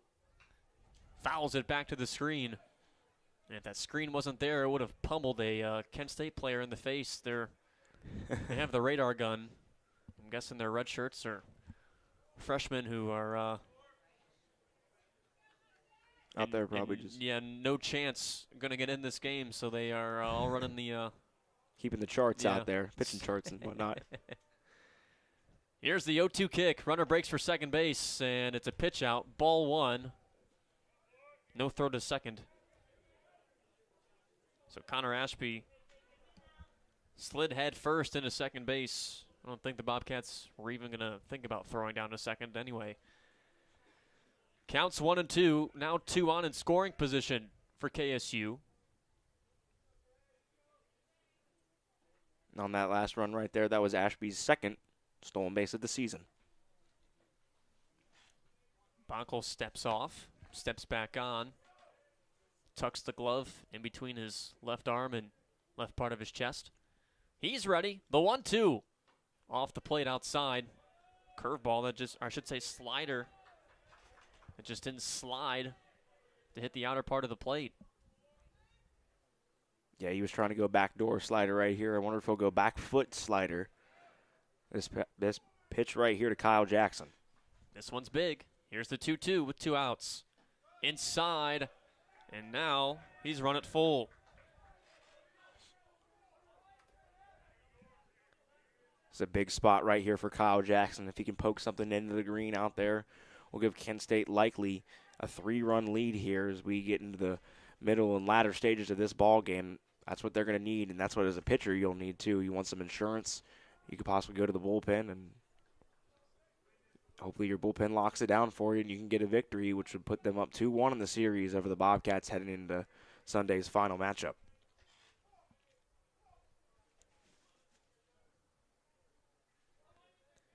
Full count, 2 outs, 2 on in scoring position, 6-5 game, Kent State on top of Ohio. Here's the payoff. Strike 3 call! High and wide, and Kyle Jackson has some words for our ump behind the dish. Oh, the freshman gets out of the jam. 6-5, Ohio down 1 to KSU. They grab the bats when we come back on the Ohio Sports Network from Learfield.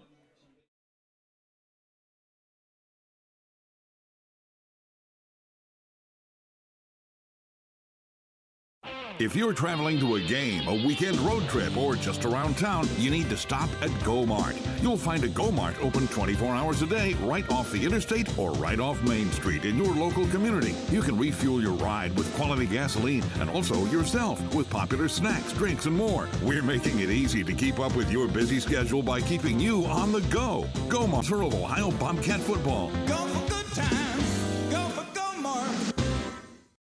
Jumpstart your day at the Fairfield Inn and Suites in Athens. Enjoy complimentary hot breakfast, then unwind on our beautiful outdoor patio, which includes a gas fire pit and barbecue grill. Conveniently located on East State Street, just a short drive from the Ohio University campus and uptown Athens, the Fairfield Inn and Suites is situated near many shopping and dining venues. At the Fairfield Inn and Suites, you're our #1 priority. Call 740-589-5839 to book your next visit to Athens or find us online at fairfieldinn.com.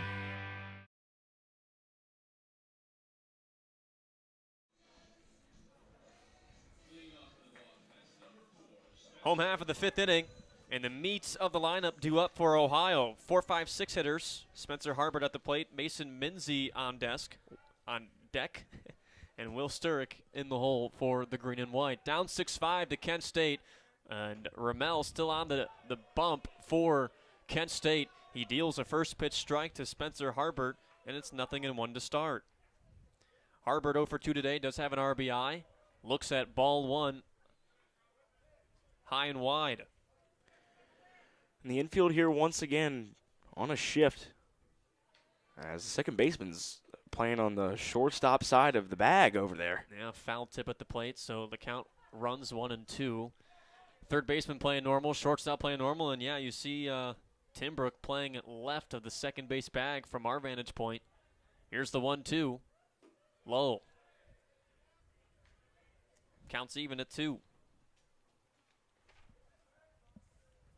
Spencer Harbert, redshirt senior from Delaware. Ball 3 thrown to him.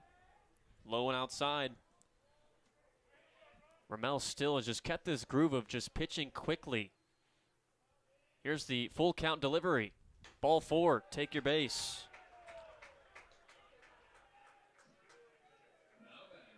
That is walk number 4 by Ramel today.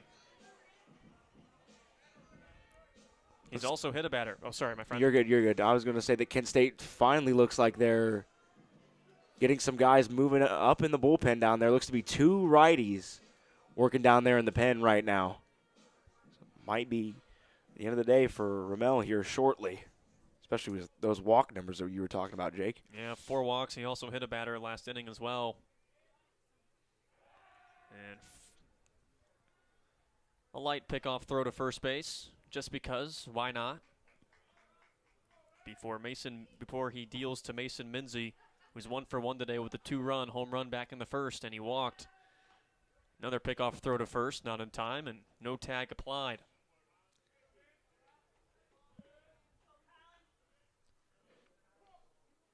Mason Minzy, a Texas Tech and Wabash Valley transfer. Ramel throws up for ball 1. Surely Minzy enjoying his time as a Bobcat. Michigan native. 4-game hit streak, and also now a hit in 11 of his last 12 games. Well, I should say the homer extended the hit streak to 5. And now 12 of his last 13 games. Runner breaks for second base. It's a strike. Throw down to second is not in time. And Harbert's into second base with a stolen bag.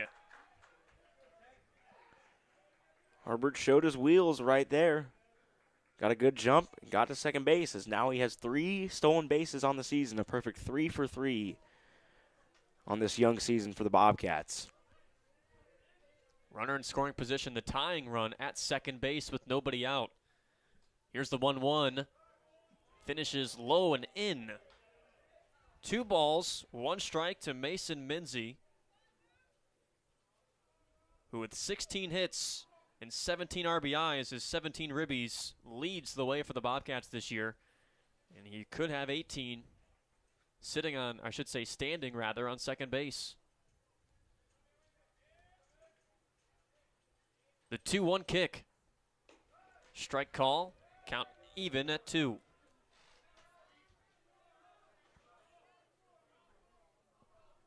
The Bobcats, too, down 1 run. They've stranded 4 on base the last 2 innings.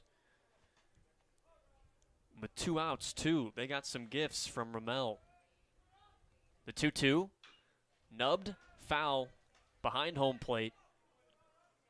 Count still at 2. 6-5 ball game, bottom half of the 5th. Kent State ahead of Ohio. Yeah, and if Minzy can come up big right here, he's been on base both of his plate appearances, this afternoon. He has that home run and he has a walk so far, so if he can put something in the green or at least get on base and continue this snow out rally here for the Bobcats as they get deeper in their order. Called time by Minzy. Michael McNamara's solo shot back in the 5th inning put Kent State ahead 6-5. Should say in the top half of this fifth inning. We're on the bottom portion of the halfway point. We played to 9 innings in Game 2. We finished in 7 earlier. The 2-2 deal. Fouled off behind home plate. Looked like Minzy wanted to check at it but decided to swing through it anyway. Luckily, he got a piece of it. Just seemed like he wasn't all in on swinging at that pitch. Yeah, I think it just kind of got halfway to the plate, and he said, well, I'm already started my swing. Might as well just try to get a piece of it and stay alive here. Don't want to go down on swinging on strikes here. Here's the 2-2. Lasers it over the shortstop's head, down into left field for a base hit. They're going to wave around Harbert. Here's the play at the plate. There is no throw as Harbert slides in for the tying run. RBI single by Mason Minzy, and he's having a Game 2. 3 RBIs. He's 2 for 2. Something great there from Spencer Harbert was that stolen base. That got him in scoring position right there, and the line drive from Minzy was able to score him. So a good piece of base running from Spencer Harbert, and he ended up scoring right there on that RBI single from Mason Minzy. Still nobody out for Will Sturrock, looking for his first hit of the season. I beg your pardon. He got his first hit of the season back in the 3rd. He's 1 for 2. And he sees. Beg your pardon. He hasn't seen a pitch yet. 1-0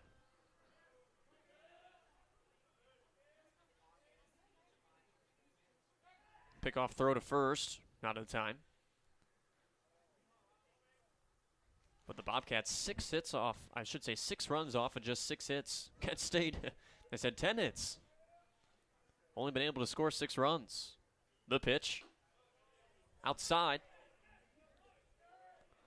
Ball 1 to Sturrock. Did not play in game 1. In fact, we had Alex Finney in game 1, and Harrison Johnson came in to pinch hit in the DH spot. Here's the 1-0. Some movement on that pitch, but it missed off the plate outside to the righty. 2-0. Yeah, Ramel so far this afternoon, it seems like he's working that backdoor slider a lot to the Bobcats hitters, especially the right-handed ones. And I guess that was the last pitch thrown was ball 4. See, I thought he threw a ball there, too. I think we both just must have missed that pitch. I thought for a fact that Sturrock saw a ball, but there's nothing on the scoreboard. And, you know, me thinking I'm 99% wrong all the time, just assumed that I was seeing things, but I did see Ramel on the ground. I didn't know what happened. I thought maybe, he stepped off or slipped something there. Yeah, either way, Colin Ramel's day is done. Kent State's electing to go to the bullpen down the right field line. So for this pitching change, we will step aside, too, and give you Ramel's numbers and a lot more. And we're tied up at 6. Bobcats tie it up. Off the RBI single from Mason Menzie scores Spencer Harbert. Pitching change. We'll be right back on the Ohio Sports Network from Learfield.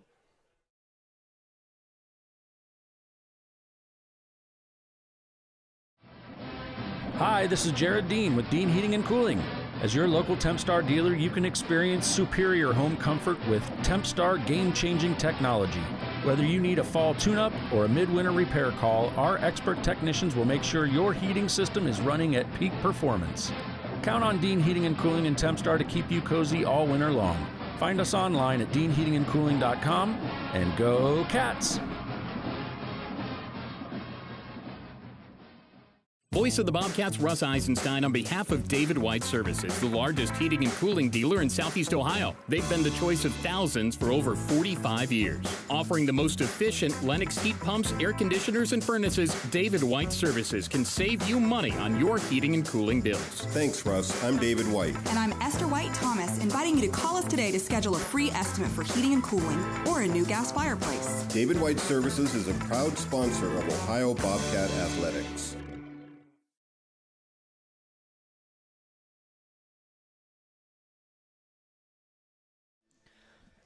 Out of the bullpen for Kent State, a 6-foot sophomore from Gahanna, Ohio, Evan Wolf, number 61. And Evan Wolf coming out to relieve Colin Ramel, who in 4 innings of work allowed 6 runs off 6 hits, a couple of long balls as well. All runs were earned. In terms of walks, 5 walks for Ramel after he walked Will Sturrock on first. 3 strikeouts as well for Ramel. Cale Baker in another big spot here. We are tied up at 6. Baker ended the 3rd inning on a 4-3 putout with runners on the corners and 2 outs. He's 0 for 2, had a hard line out to right.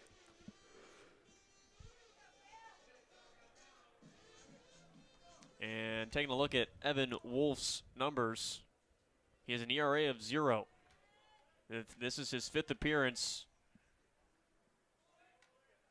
He's allowed just 1 hit in 5 innings of work, so not a lot to judge off of. 6 strikeouts, 2 walks. Opponents are only hitting 0.67 against Wolf this year, as Baker skies one to medium deep left field. Johnson at the track, under it, makes the catch. Oh, fans got out of their seats for that one. They thought that Baker's routine fly ball caught a tailwind. But a long F7 for Cale Baker. He's 0 for 3 in this game. Looked like it had a chance to maybe be a wall scraper. Wind just may not have been blowing as hard as it has been at some points of this game, even though it is blowing out to left field. If we get some of those gusts that we've seen sometimes today, Jake, That ball might have actually carried over the fence. And we saw that with Mason Minzy earlier back in the first inning on a 2-run home run. Tie ball game at 6. The right-hander Wolf eyes Minzy at second twice, deals to A.J. Roush high for ball 1. Roush 0 for 2 in game 2. Had a nice game 1 earlier today, multi-hit game. 2 singles, 2 strikeouts. And you can probably hear the wind picking up right now, blowing out towards the outfield. The 1-0, he skies it into medium deep right center field. Matthews dives, he can't come up with it. Baseball's loose up against the wall. Here comes Minzy around third base. Sturrock following him shortly. Minzy scores. Sturrock scores all the way to third base. A.J. Roush. Have yourself a weekend, kid. 2 RBI triple, and Ohio takes an 8-6 lead. A.J. Roush, what a great weekend. What a great coming out performance for the redshirt freshman out of Powell, Ohio. He's just had a great weekend like you talked about, Jake. That triple right there will give the Bobcats the lead here, and I guess we'll have a chance to maybe extend that lead with this at-bat. The first runs this season that Evan Wolf has allowed as Xavier Hedigus takes strike 1, 0-1 to start. Yeah, Roush is probably your Mid-American Conference Player of the Week. The 0-1 is nubbed foul to Ohio's third base dugout. 0-2 the count. You look at the weekend that Roush has had, my goodness, 3 for 4 yesterday, 2 home runs, including an inside the Parker. 2 more hits today, including an RBI, as Hedigus sends it down the right field line and foul, but barely. Still 0-2. Yeah, Roush RBI single. Back in game 1 in this 2 RBI triple. The 0-2 fouled at the plate, and he fouled it off his foot. That is 8 total RBIs on the weekend for A.J. Roush. Yeah, now an 8-game hit streak as well. And unbelievable weekend for him. He's just been unconscious. Came into today with 9 of his season 12 RBIs in his last 5 games. And, 2 RBIs now. RBI earlier, so 3 total RBIs on this day alone. Great weekend so far, and we still have the rest of this game and tomorrow. The 0-2 is swung on, hit high, hit deep to left field. It's got a chance. It is off the top of the wall. Coming in to score easily is Roush. Around second base, attempting for the triple is Hedigus. The throw, the slide is not in time. A long triple and back-to-back triples for the Bobcats. 9-6 advantage on a 4 spot for Ohio in the home half of the 5th. That was very similar to Cale Baker's fly out to left field, except that one was a little bit more toward the line, and Josh Johnson was unable to catch that ball there on the track. Made a good jump for it. We're back topside with Isaiah Peterson, and he swings through the first pitch, 0-1. Unbelievable inning for Ohio. RBI single by Mason Minzy, 2 RBI triple from Roush, and RBI triple from Hedigus. As Peterson takes ball 1, 1-1 the count. Evan Wolf had an RBI of, ERA of 0.67, didn't allow a run in 5 appearances. Knocked up the middle on 2 hops and threw the glove of Tim Brook right to the second base bag, and a single for Isaiah Peterson. This 1-out rally continues for Ohio. A 3-hit game 2 for Isaiah Peterson. 3 RBIs as well in game 2. And Kent State's bullpen is inactive at this juncture as Michael Richardson comes up to the plate. What an inning for the Bobcats right now. Put up the crooked 5. Seems like this game, they're the one that's putting up the 5 later in this ball game instead of Kent State. 10-6 lead for Ohio, and a first pitch strike to Richardson, 0-1. Yeah, Ohio was down 6-5 entering the home half of the 5th after Kent State took the lead on a McNamara solo home run. Fastball upstairs, 1-1 to Richardson. One down for Ohio. Runner on first base.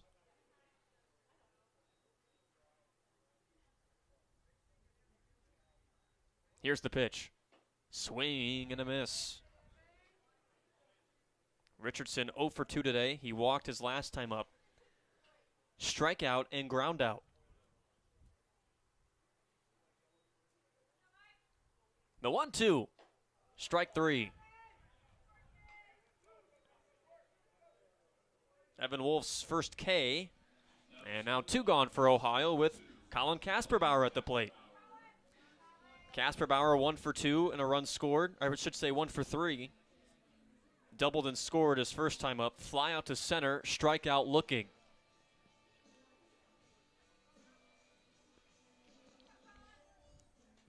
And Kasperbauer coming to the plate means the Bobcats have batted around this inning. Every single Bobcat hitter will have come to the plate by the end of this one. First pitch swinging, strike 1. Yeah, I guess when you put up 5 runs in an inning, that'll about do it, my friend, right? Mm-hmm. The pitch. Skies it, pops him up, left center field. Who's got it? Johnson and Matthews range toward it, and Johnson takes over to make the catch. How about this inning for Ohio? 1, 2, 3, 4 hits, 5 runs, back-to-back triples. Bobcats offense exploded in the home half of the 5th, and we go to the 6th here at Bob Wrenn Stadium in Athens on the Ohio Sports Network from Learfield.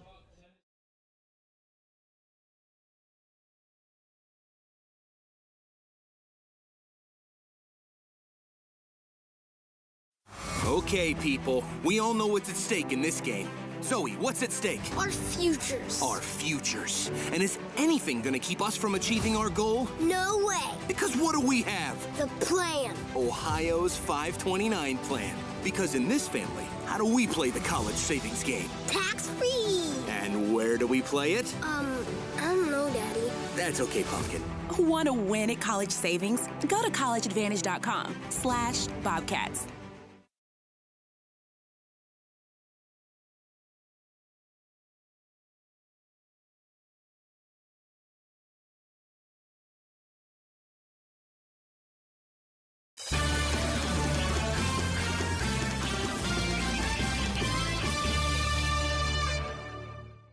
Jumpstart your day at the Fairfield Inn and Suites in Athens. Heading into the top half of the 6th inning, Ohio 10, Kent State 6. Bobcats 4 hits, 5 runs scored. And along with Cade Williamson, Jay Cremata with you, and a quick scores change, Cade. It looks like Isaiah Peterson did not single, instead it was an E4. But how about these Bobcats in that 5th inning, huh? They came alive right there. The back-to-back triples from the bottom of their lineup. Their 8 and 9 holes, A.J. Roush and Xavier Henniges, busted this game wide open for the Bobcats, as now they lead this one by 4 runs. And hopefully the bullpen can hold strong. And if so, Bonkel would be the pitcher to get the win this afternoon for your Ohio Bobcats. First pitch swinging, number 14, Justin Kirby from Hudson Bonkel, and 0-1. 2, 3, 4 batters due up for Kent State. Kirby at the plate, Longwell on deck, and Thompson in the hole.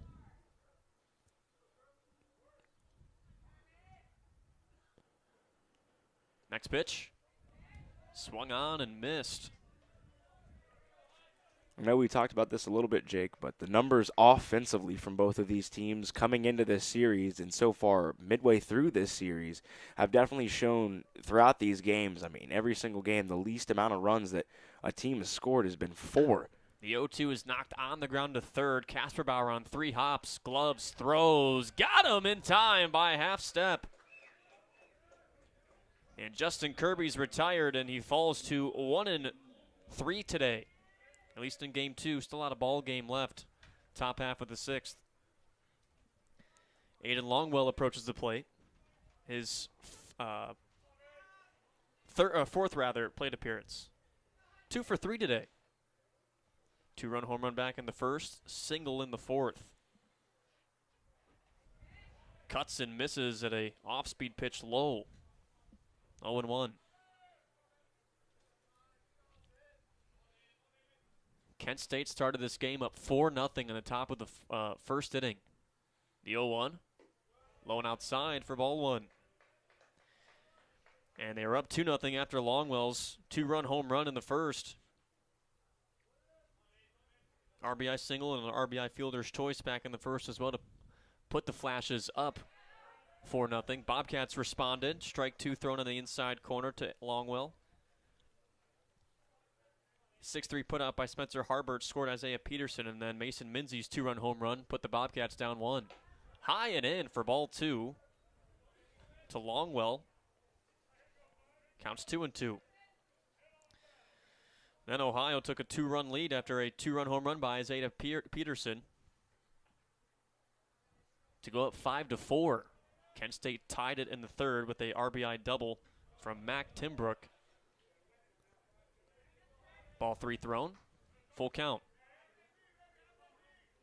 No, those were back-to-back 2-out RBI doubles from McNamara and Timbrook. We're pretty silent until Kent State's fifth inning. Solo home run by McNamara, and then the Bobcats exploded for 5 runs off 4 hits in the home half of the fifth to take this 10-6 advantage. The full count pitch, foul on the ground, right side. Count stays.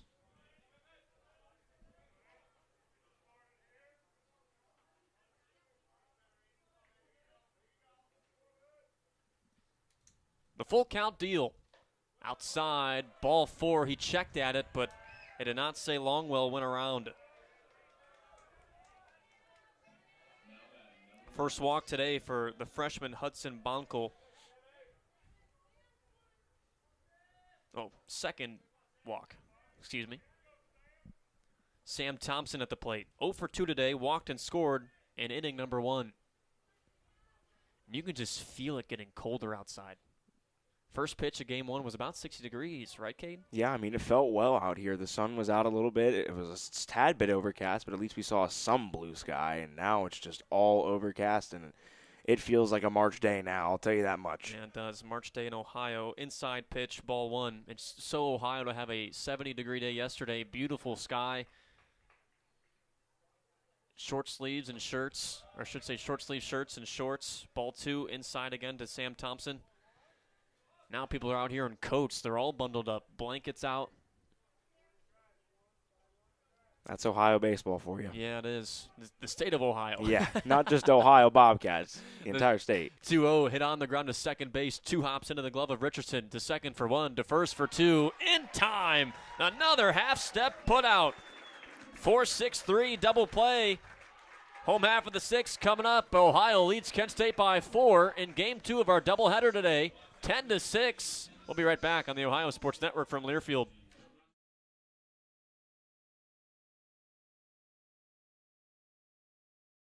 Together is a wonderful place to be. That's why CareSource is devoted to keeping you and your family healthy and happy. We promise you not only reliable health care, but also a helping hand with whatever your family needs to succeed. It's why more moms in Ohio choose CareSource for Medicaid than all other plans combined. Things only get better when we work together.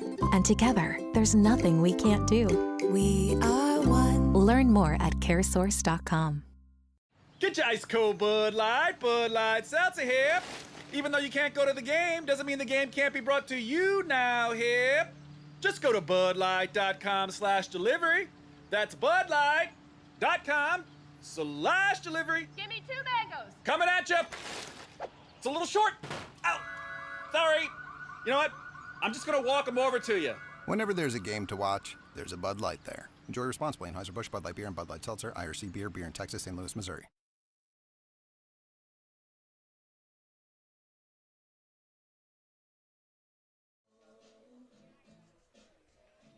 (10-6) advantage for Ohio over Kent State. Home half of the 6th inning coming up.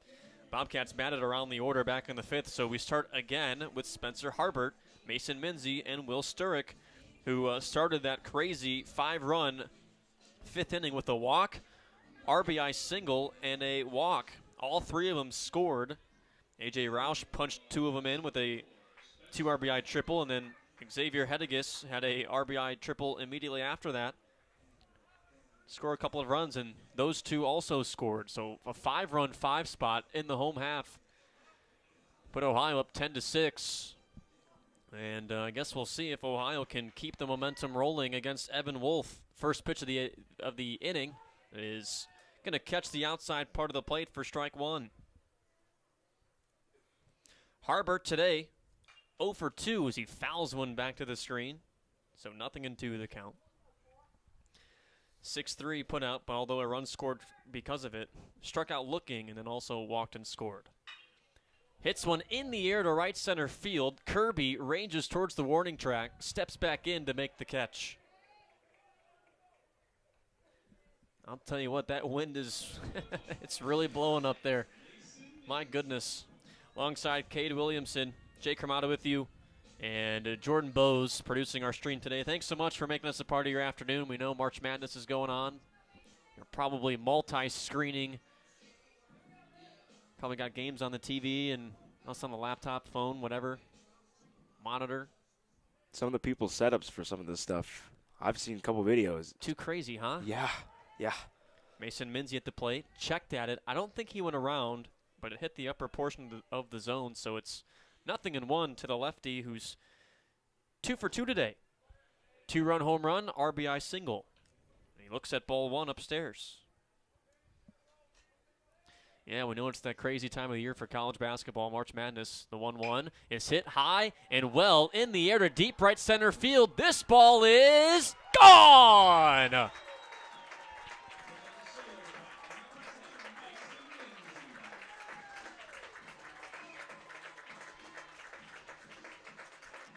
Two big jacks for Mason Minzy. He didn't have any homers coming into this game, and he's going to leave with 2. Maybe. Don't want to speak too soon. It's not over yet. 11-6 ball game. Ohio on top of Kent State. And he's 3 for 3 with 4 RBIs. That brings him to 18 hits and 19 RBIs this year. Will Sturrock looks at a strike. Here's pitch number 2 of the at-bat. Low and outside. 1-1. It was almost at the same part of the ballpark as his first home run was, too. That one was more dead center than right center, but still. That one was more, no doubt about it. Oh, that as well. The first one was more of a wall scraper that just caught the wind. That one was just hammered out to center field. Strike 2 thrown to Sturrock. Here's the next one. Up and in. Oh, strike 3. I think fans would throw more of a tantrum at that call if this wasn't a 5-run ball game. Cale Baker at the plate. He's 0 for 3 today. Strikeout number 2 for Evan Wolf.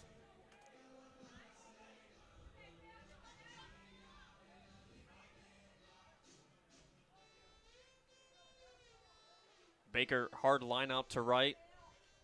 I mean, I guess a near home run to left, right? His last time up. It was close. First pitch is too high. He even gets past Thompson, the catcher, 1-0.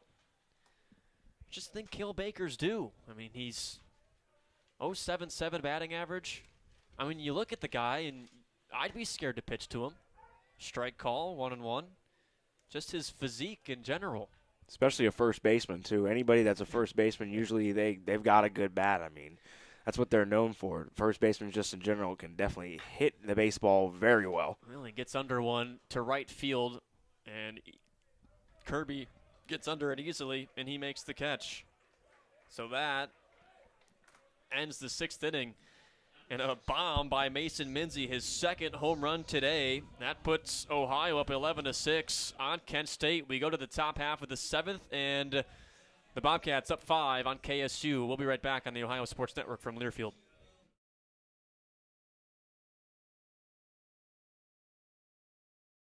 Plan your next visit to stand up and cheer for your Ohio Bobcats in Athens County, Ohio. Visit AthensOhio.com, the best resource for where to eat, where to stay, where to shop, and where to play. Athens County is home to countless trails and outdoor activities. Enjoy mountain biking, kayaking, rock climbing, and hiking. Find your own adventure. Cruise the Hockhocking Adena Bikeway. Mountain bike the Bailey's Trail System. Hike trails less traveled at Stroud's Run State Park. Or ride 9 thrilling motorcycle routes on Ohio's Windy 9. We can't wait to see you in Athens County, Ohio. The road to a championship is built on years of practice and hard work. That's true in basketball and the construction industry. The apprenticeship and upgrade training programs provided by the Athens Area Union Building Trades produces the workforce with the most modern skills and cutting-edge knowledge in the industry. The key to success to the Bobcats on the floor is the same as your choice on the work site. The winning move is working with members of the Athens Area Union Building Trades, proud sponsor of Ohio University basketball. Go to the top half of the 7th inning at Bob Wren Stadium in Athens. Ohio 11, Kent State 6. The Bobcats offense has exploded these last couple of innings as Bonkel slices the first pitch over the zone for strike one to Colin Matthews. Matthews, Michael McNamara, Mac Timbrook do up this inning for the Golden Flashes, who have quite a bit of work to do. Next pitch from Hudson Bonkel, ball one. I mean, my goodness, Cade, you look at the Bobcats 6 runs in the last 2 innings off just 5 hits. They've used the long ball pretty nicely. Swing and a miss for Matthews, 1 and 2. Yeah, and thinking about ERAs for some of these pitchers, I mean, on the opposite side for Evan Wolf, we said he came into this ballgame with a 0.00 ERA, and now that number will be a little bit higher than just 0 after today's outing. And that's how it is for most of these pitchers, as he plunked them. Yeah, Hudson Bonkel hits Matthews and sends him to first base. I'd like to give a shout out to Ohio softball. They're back on their way home from Buffalo. They beat the Beefs 10-2 today. Take a look at their schedule. They'll be back home this Wednesday against Ohio State. We'll carry that one as well on our social channels. They're also home this weekend against Bowling Green. So those will be fun games. Kenzie Roark and company coming back home. Hopefully they don't bring the Buffalo weather with them. Oh, no. We need some spring weather, like actual spring weather, not this March weather. Well, it feels like Buffalo right now. Pitch low and in to Michael McNamara, 1-0.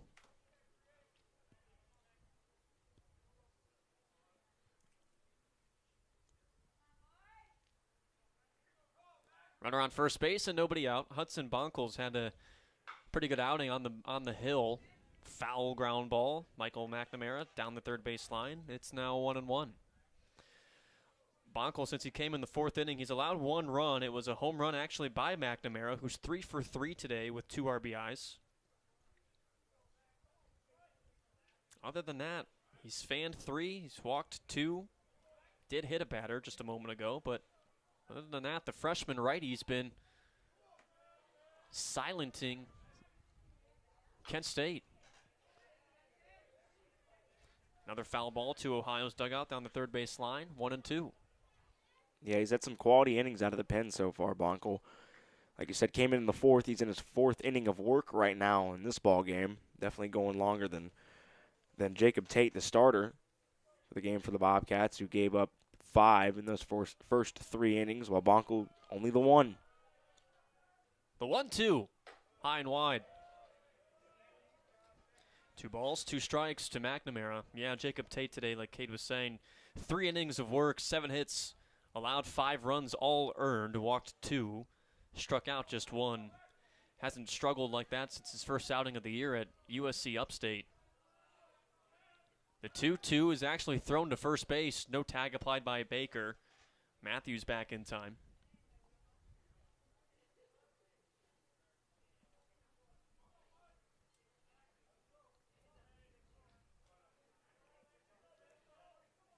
McNamara's 4th home run his last at bat. Another pickoff throw to first. Baker applies no tag. So now McNamara up to 17 hits this year. I'm sure that this game alone pushes his average above 300. He was swinging .292 coming into game 2. 2-2 set. Here it comes. Strike 3 call. Locked him up. Oh, what a pitch. K number 4 for Bonkel. That was a great off-speed pitch right there from Bonkel. Just like you said, locked him right up. No swing at all. Good. And on the hands, dropped right across the center of the plate. And that'll be strike 3 looking. And that'll be Bonkel's, fourth strikeout so far this afternoon. First pitch of the at-bat swung on the ground to first, and Richardson juggled it. Mac Timbrook reaches first on the E4, and Matthews advances to second base. So Mac Timbrook, in all of his 4 plate appearances, has reached base. Fielder's choice RBI in the first, RBI double back in the third, and he was hit by a pitch back in the fifth. So 2 on, 1 down for Kent State. They're down 11-6, top half of the 7th inning. Brisk day in southeast Ohio. Started with the sun shining and 60 degrees, and now we're overcast, gloomy. Lights are on at Bob Wren.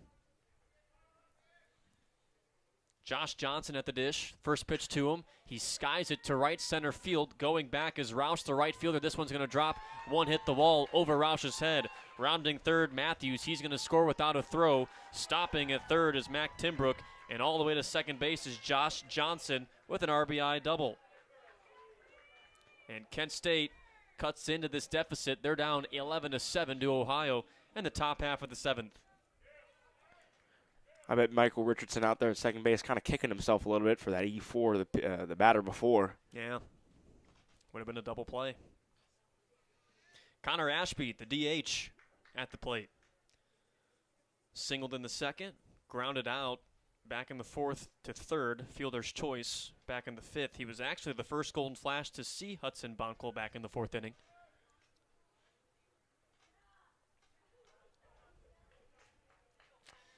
Righty on righty matchup as Ashby steps in. He's put together a nice day, too. 2 hits in that first game, scored 3 times, also worked a walk. First pitch to him, movement, slices the inside portion of the plate for strike 1. Nice little curveball. 1 out, runners on first, or I beg your pardon, second and third. Bobcats up 11-7 on Kent State. The 0-1 is ripped in the left center field. This lands, base hit. 1 run scores for sure. Around third, Josh Johnson, he scores without a throw. And here come the Golden Flashes with back-to-back knocks that scores runs. 11-9 ball game. Ohio still ahead. 2 RBI single for Connor Ashby. And his pretty good at doubleheader day continues. This game is definitely not out of reach for Kent State. Only a 2-run ball game right now, and they're at the top of their order, too, with 1 down. Might be a good inning, possibly another crooked number that's larger than 3 by the end of this inning for the Golden Flashes. There was an E4 on Richardson, a potential double play ball that could have gotten Ohio out of this inning. So a lot of these runs given up by Bonkel recently, they're not earned. 2 pickoff throws, neither in time, and neither time Baker applied a tag. So Colin Matthews, who scored first, Bonkel's responsible for that run, but Timbrook, Johnson, and Ashby, not so much. Next one. Another pickoff throw to first. Just trying to keep Ashby close. Yeah, he had a stolen base the last time he was on first over there. And a mound visit. There is action going on in Ohio's bullpen, and I think this might be it for Hudson Bonkel. And we haven't gotten the official word yet, but it is. Okay. Tim Brown's going to pull Hudson Bonkel. Pitching change for the Bobcats with 1 out and a runner on first. 3 runs come in to score for Kent State. And, yep, there's the signal. So we'll step aside. We'll tell you all about Ohio's reliever out of the pen after this. Kent State surging in the top half of the 7th. Ohio, though, leads 11-9 on the Ohio Sports Network from Learfield.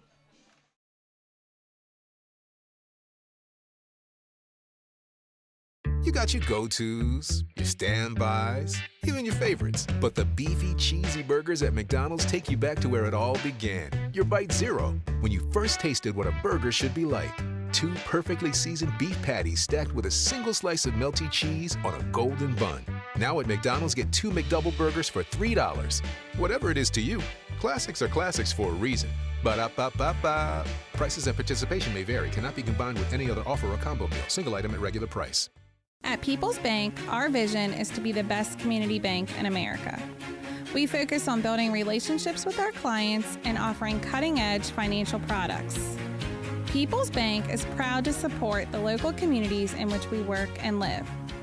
This is Ashley Brown, People's Bank Vice President and Regional Manager, and we would love a chance to earn your business. People's Bank, working together, building success. Member FDIC, Equal Housing Lender.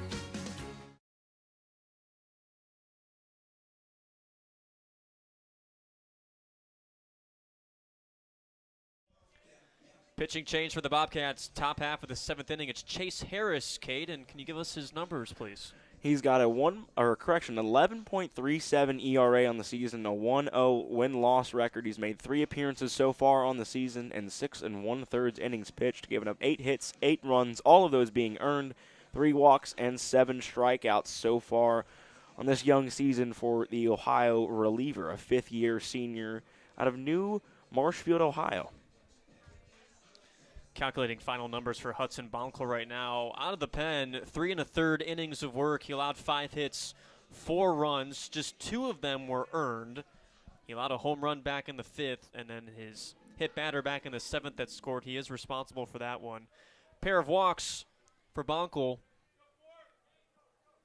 and 4 strikeouts. So Chase Harris out of the pen, the right-hander. He faces the top of the order for Kent State and Kyle Jackson, and they are giving Connor Ashby a ton of attention at first base. Another pickoff attempt. Just want to keep him honest over there. Yeah. I know he has a stolen base before, but we'll see if he'll take off here. 11-9 ball game. Ohio leads by 2. And the next pitch rather, is dribbled down the first base line, foul. Kent State was down 5 coming into this inning. They've scored 3 to put them down 2. Jackson 0 for 3 today, at least I should say 0 for 3 in game 2. He lofts one high, deep, right center field. Roush is back at the track and the wall, and it's gone. Unbelievable by the Flashes. We are tied at 11. Down 5, no problemo.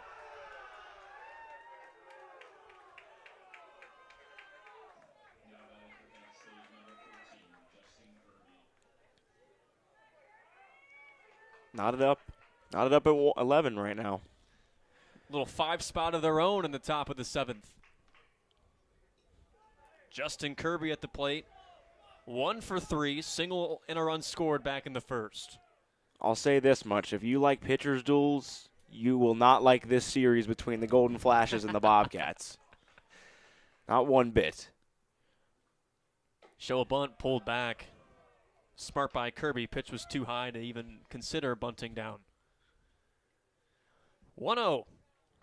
Yeah, you like offense. Today's your day. I mean, the wind has just been crazy aggressive blowing out that way anyway. Here's the 1-0. Finishes in the outer part of the plate. 1-1.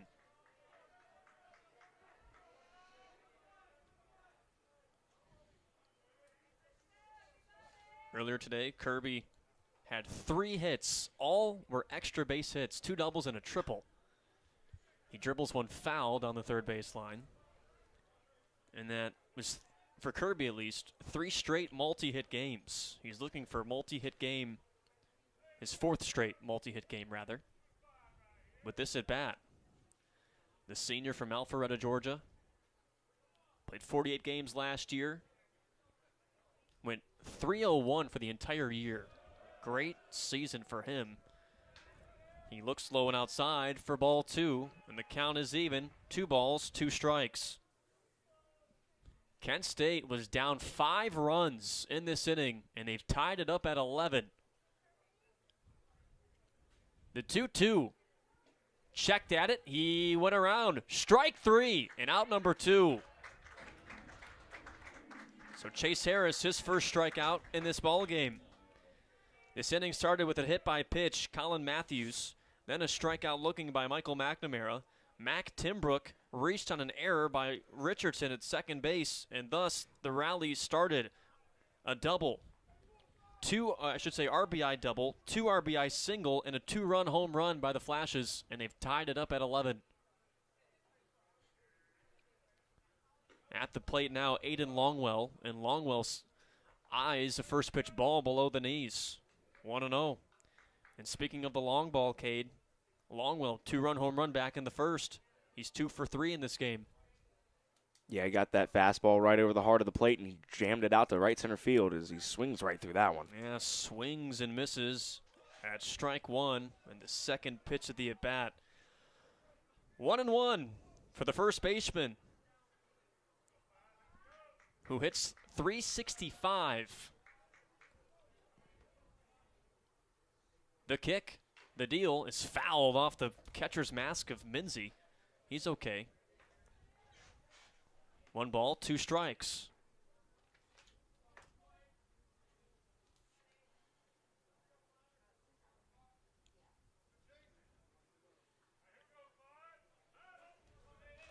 Chase Harris, his alma mater's Alexander. I thought I saw some Alexander Spartans here earlier rocking their Letterman jackets. Next pitch, he popped them up. Shallow right center field, who's got it? Looks like Richardson under it, the second baseman, and shallow right center, he makes the catch. All right, brand new ball game now. If you were feeling easy after Ohio's 5 spot in the bottom of the 5th, well, you're not feeling that way right now. Stretch time at Bob Wrenn Stadium, 11-11. We'll be right back on the Ohio Sports Network from Learfield.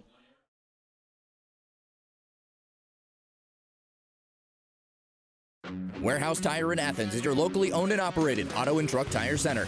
At Warehouse Tire, we focus on customer service with a professional staff and a huge inventory of wheels and tires for a variety of applications, including farm and industrial. We feature top brands including Michelin, BF Goodrich, and Uniroyal. Warehouse Tire is also a full-service auto service shop. Let us help with all of your under-vehicle maintenance, including brakes, shocks, struts, and alignments. Visit Warehouse Tire on Hebbardsville Road in Athens or online at warehousetireinc.com. Ticket Smarter is glad we are back to holding live events. If you are looking to buy tickets to the best sports, concerts, and theater events all at the very best price, look no further than Ticketsmarter.com or on the app. Buying tickets at TicketSmarter will help support children in need. For every ticket transaction on TicketSmarter, $1 will be donated to a children's charity. TicketSmarter is proud to be the official ticketing partner of Ohio University Athletics. TicketSmarter, a smarter way to buy tickets.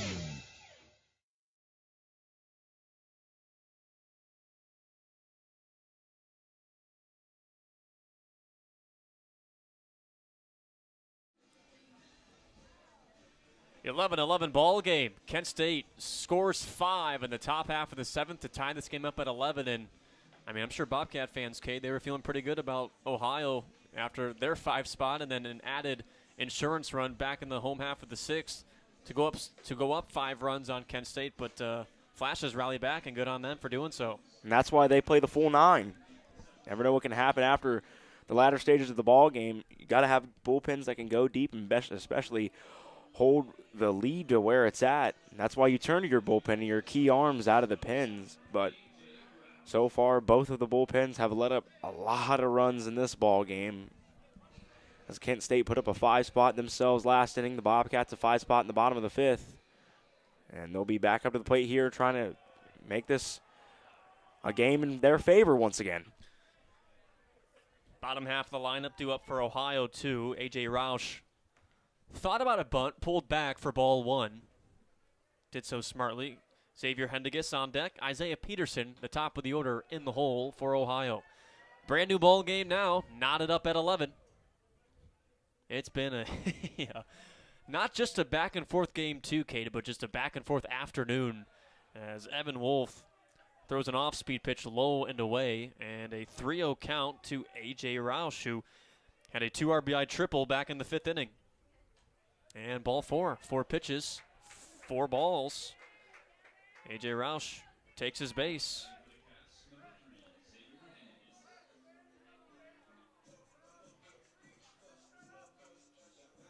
Third walk of the day for Evan Wolf.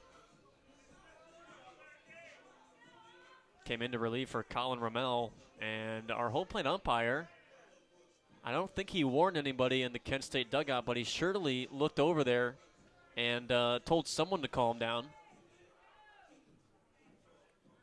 It's been a bit more feisty. That's the way I describe it in the second game. Everyone's been a little more verbal. Yeah, that's a good way to put it. That's a great way to put it. And verbal in a sense that may or may not come across as, well, definitely not polite.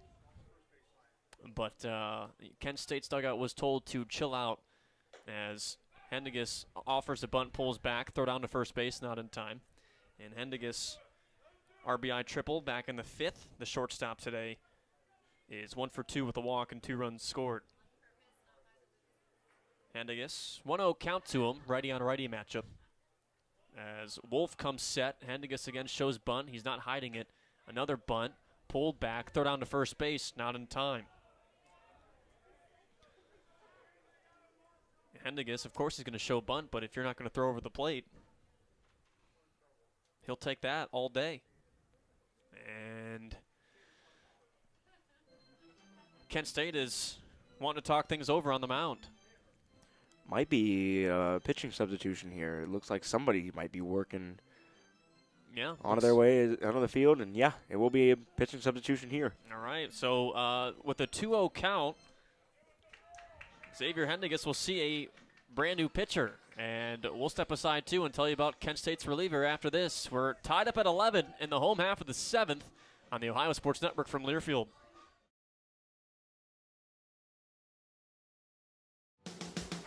Located on 741 East State Street, Steak and Shake is serving up handmade milkshakes, fresh pressed steak burgers, and crispy shoestring fries cooked right to order. Kick off your day with our breakfast served until 11 a.m. And don't forget to join us for happy hour drinks and shakes on weekdays from 2 p.m. till 5 p.m. Left corner for 3, bang! And oh baby, what a first half it's been! In sight, it must be right. We'll see you there at Steak and Shake Athens. If you can dream it, you can do it. Maybe your dream is to have a vacation cabin in the woods. Or maybe your dream is to open up a cat cafe. Who ordered the milk? At Ohio University Credit Union, your dreams are our dreams, and we have the money to lend that will make them a reality. OUCU offers great loan rates, flexible terms, and fast responses on your application. Not a member? You can join. Really? Stop by a branch or visit oucu.org. Equal housing opportunity. Loan subject to credit approval. Fairly insured by NCUA. MLS number 433809. Evan Wolf comes off the mound for Kent State for Peyton Carrico. And Peyton Carrico, number 36, a left-handed freshman, stands 6 foot, 195 pounds. He hails from Marietta, Georgia, and a Pope high school product. And Carrico's numbers, Cade?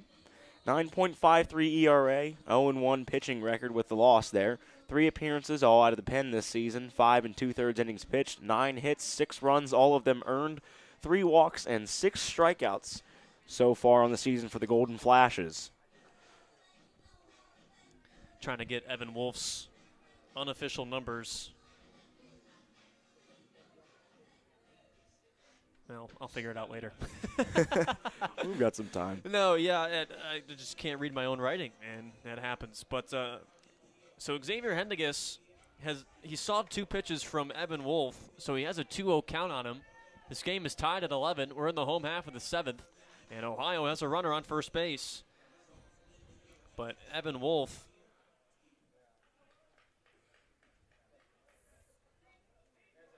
gave up quite a bit coming out of the pen. Say 6 runs unofficially. Well, I'll calculate that later. We'll figure it out. Yeah, we'll figure it out. A.J. Roush Pickoff attempt to him, and nothing doing again. Sometimes that's part of the fun of also having to keep stats while also doing a little bit of play-by-play and color commentary. Yeah. Show a bunt pull back, and that's ball 3 to Hendigas. 3-0 count. Back-to-back Bobcat batters here in the 7th that have worked a 3-0 count. The 3-0 kick. Strike. Inside part of the plate. Bobcat parents not happy. Although, for as cold as it is today, Bob Wren Stadium's got a good crowd here today. The 3-1, show a bunt, fouls it off the gut of Thompson behind home plate, and he's going to get up and shake that one off. So it's a 3-2 count to Hendigas. RBI triple earlier in game 1. Single, sack bunt, walk, and a strikeout. Game 2, single, ground out, RBI triple. Nobody out either for the Bobcats in the home half of the 7th. The full count pitch. Ball 4, just below the knees. And Kent State fans, angry at that one. One of the managers out of the dugout, and he's tossed. Oh, he's gone. Not the body language. It was all verbal, and the conversation continues just outside the left-handed batter's box. Coaches just aren't thrilled for Kent State. It was getting to that point. You could tell that it was getting to that point from that Kent State dugout, especially since home plate umpire Ben Levin looked over there one time earlier in this ball game, and it was on the verge, and there it was. Jeff Duncan, head coach, has been tossed.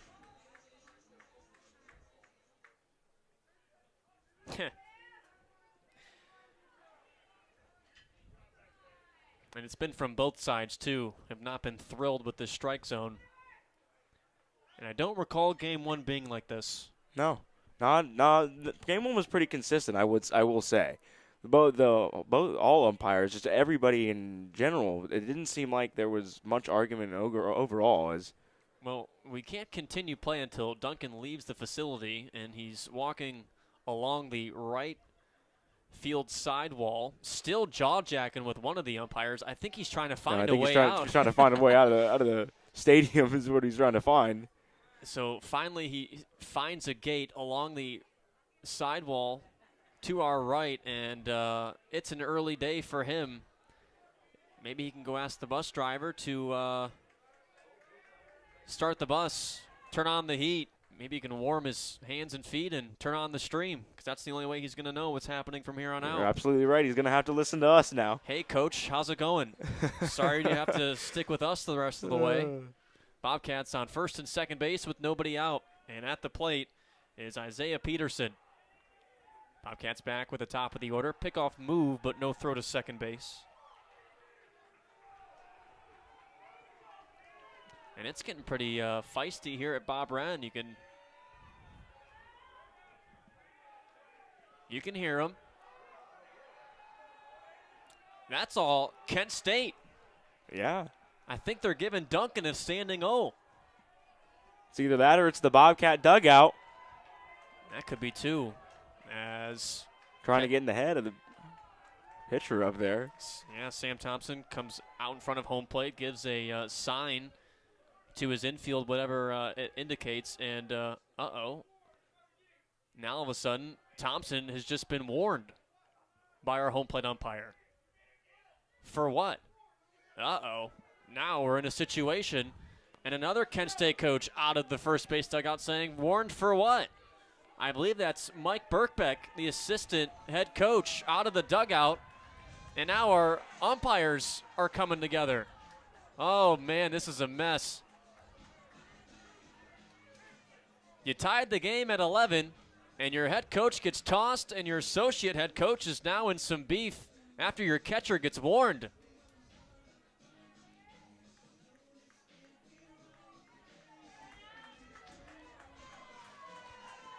This is interesting. Yeah.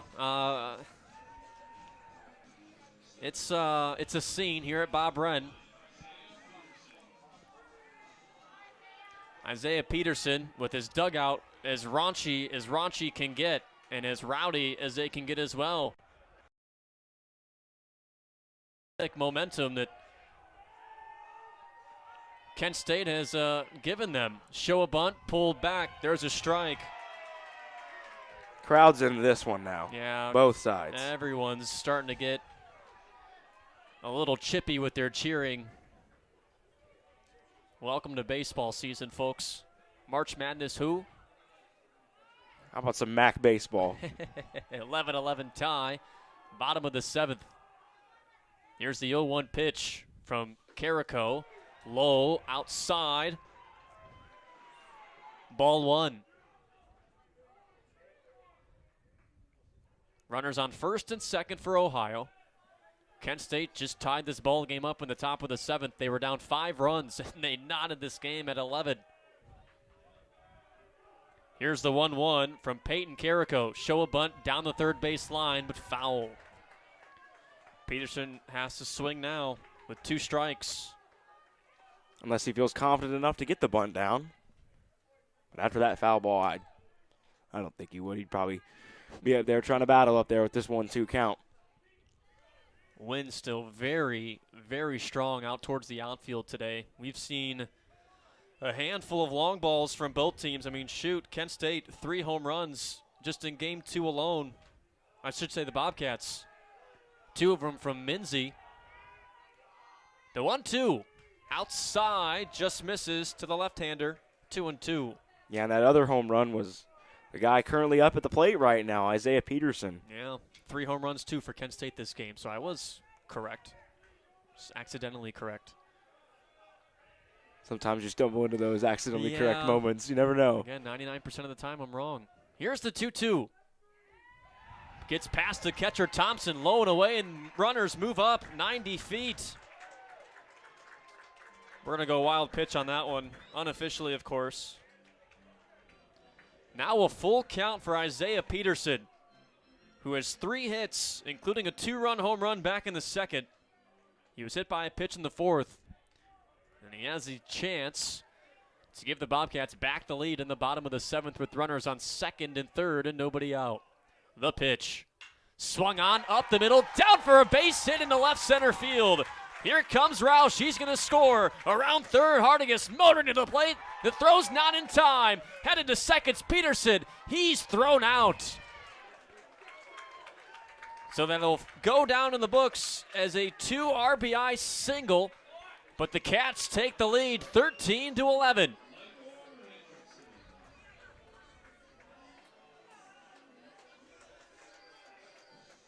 What a ball game this has been. The Bobcats able to respond after Kent State's 5 spot. And Michael Richardson hitless so far in game 2 at the plate. First pitch to him. He fouls it off to the screen.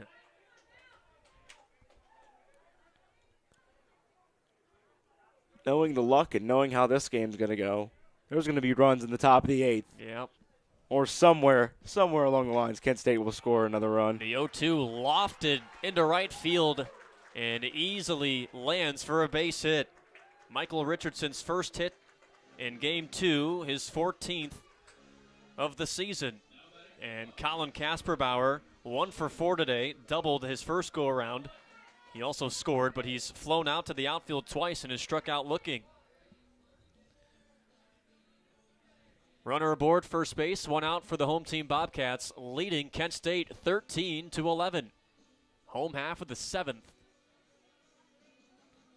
And once again, after Kent State tied the game at 11 to start this wild 7th inning.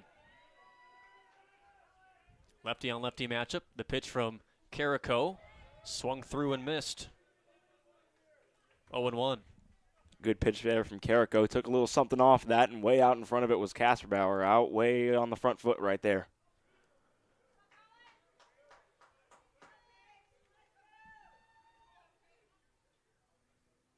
Here's the 0-1. Low and away.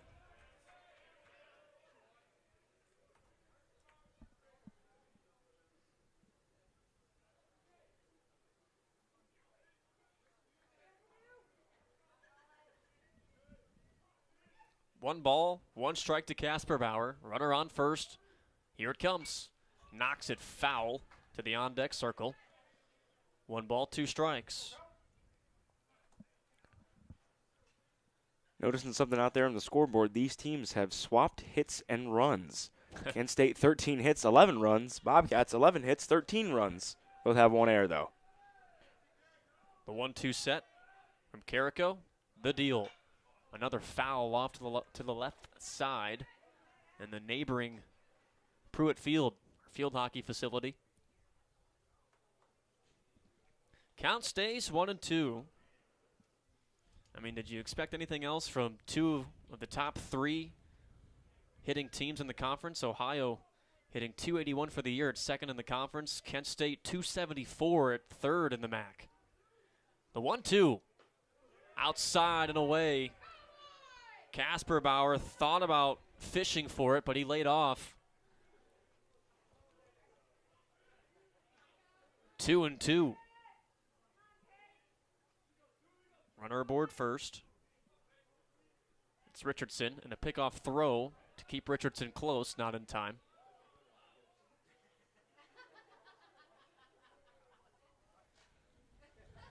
And a fun game, too. Kent State won the first game of our doubleheader, 14-7, and it's been a offensive,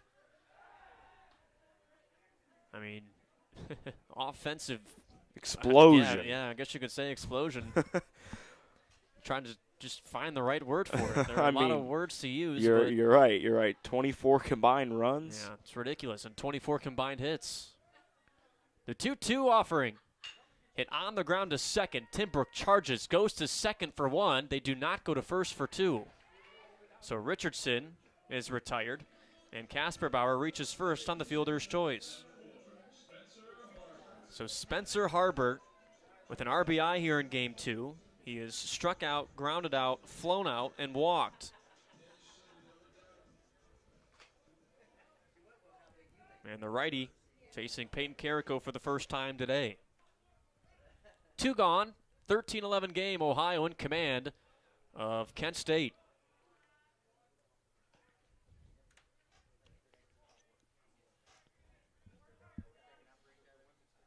Ball 1 thrown to Harbert. Low and outside. Almost got away from Thompson, the catcher. And Carrico, the lefty, sets close stance. Here it comes. Another low pitch. 2 balls, no strikes.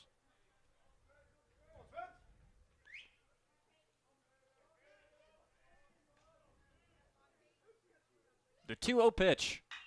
Swung on, hit high, very deep to left. This ball is gone.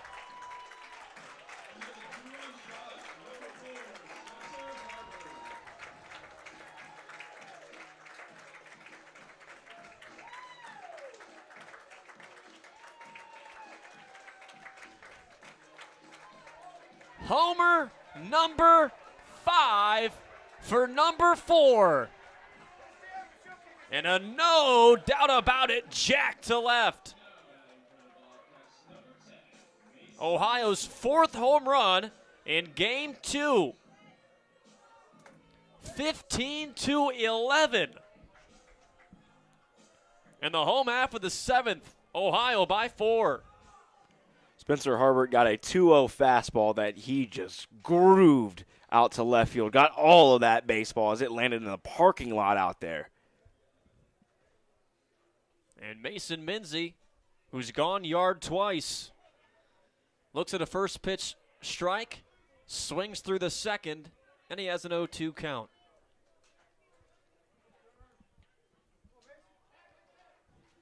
Did you even see that thing land? I saw it bounce. I saw it land out there in the parking lot and bounce up. I think he just left West Green. 1-2, fastball upstairs.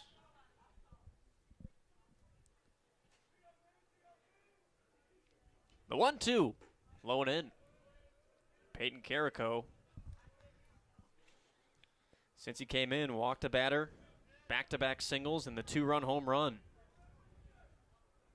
2-2 pitch, swung on and missed, and Menzies down on strikes in this inning for Kent State. I'm sure they just are glad it's over.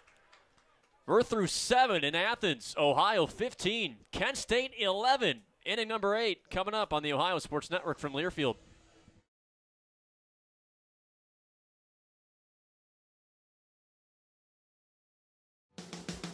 Located on 741 East State Street, Steak and Shake is serving up handmade milkshakes, fresh pressed steak burgers, and crispy shoestring fries cooked right to order. Kick off your day with our breakfast served until 11 a.m. And don't forget to join us for happy hour drinks and shakes on weekdays from 2 p.m. till 5 p.m. Left corner for 3. Bang! And oh, baby, what a first half it's been. In sight, it must be right. We'll see you there at Steak and Shake Athens. If you can dream it, you can do it. Maybe your dream is to have a vacation cabin in the woods. Or maybe your dream is to open up a cat cafe. Who ordered the milk? At Ohio University Credit Union, your dreams are our dreams, and we have the money to lend that will make them a reality. OUCU offers great loan rates, flexible terms, and fast responses on your application. Not a member? You can join. Really? Stop by a branch or visit oucu.org. Equal housing opportunity. Loan subject to credit approval. Federally insured by NCUA. MLS number 433809.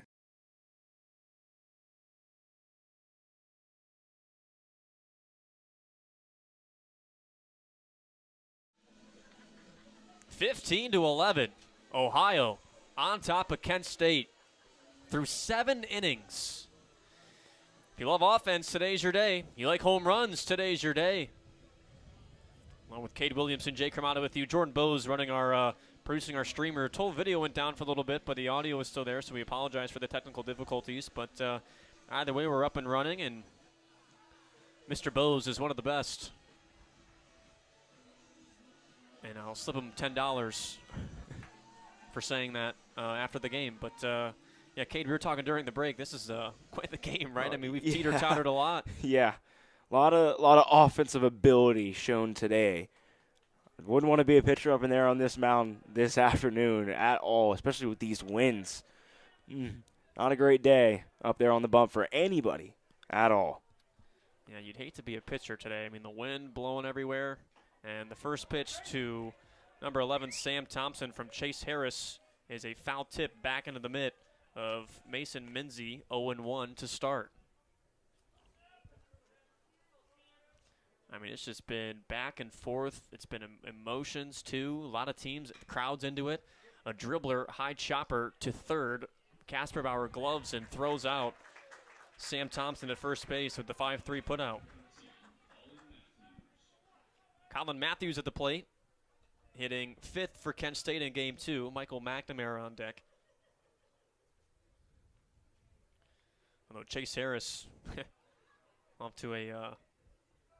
he was off to a rough start back in the 7th. The first pitch he threw was a 2-run home run to Kyle Jackson that tied this game at 11. But now if you're Harris, you're feeling pretty good about feeling a little better. I mean, his offense came through for him. You're able to retire the first batter and throw a first pitch strike to Colin McNamara. I guess it just Colin depends. Matthews, sorry. I guess it just depends on what you define as pretty good, because having a lead in this game, I don't know if pretty good is enough for that. Yeah, well, that's true, too. I mean, I'm sure some fans thought, okay, Ohio's up by 5, but Kent State, all of a sudden, back in that 7th inning, put up a 5 spot. And if you're Kent State, you think the momentum's on your side, too, but here comes Ohio with a 4 spot in the home half of the 7th. Matthews swings through a pitch. It's 0-2.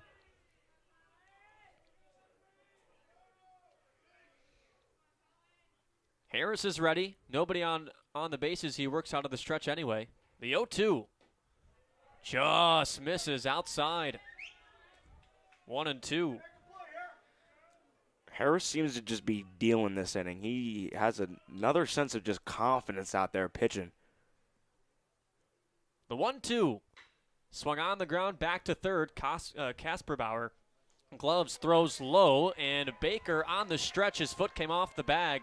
He was sprawled out on all fours, trying to make the play for Casper Bauer's throw at third, but his foot just came off that bag at the wrong time. So Matthews is aboard first.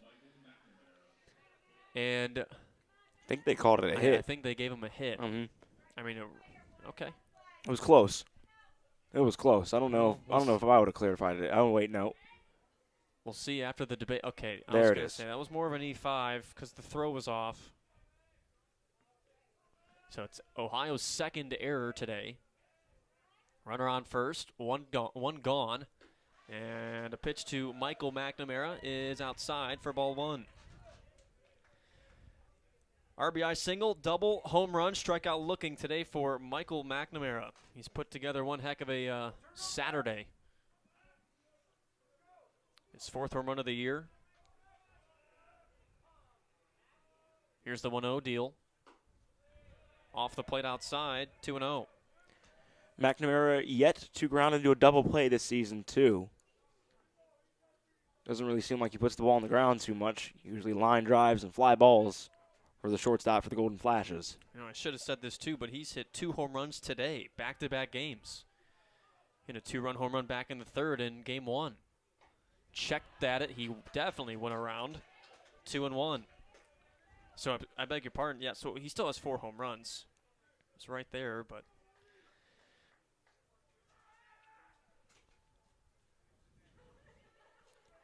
series finale tomorrow, and boy, I'd be excited to call that one. Yeah. I'll say that much. If today is any indication of what tomorrow might be, hit right back up the middle, through for a base hit.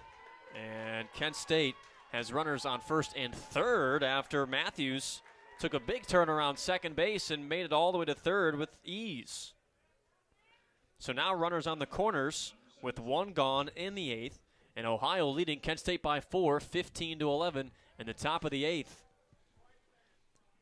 Mac Timbrook reached on an error his last time up and scored. He was hit by a pitch earlier, also RBI double, and a fielder's choice that brought in a run. Like I said, I don't know if feeling pretty good is going to be enough to feel in this ball game. You got to be feeling absolutely. You will not feel good until the final out is recorded from either team. Yeah. Whoever wins this ball game. That's a good point. First pitch to Timbrook in there, called a strike, 0-1.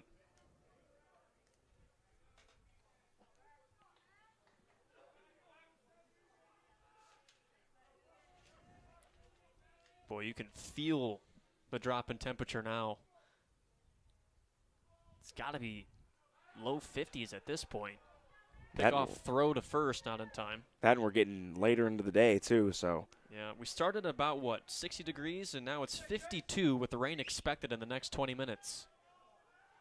They probably want to get this ball game over and done with before the rain gets here. I think that's the reason why they moved this game, at least the doubleheader up today. The 0-1, waved at it, strike 2. You know, if it's warm and it's rainy, fine. Cold and rainy, Mm-mm. No, not pleasant. One bit. No. Runners on the corners with 1 out. Kent State down 4 to Ohio, 15-11.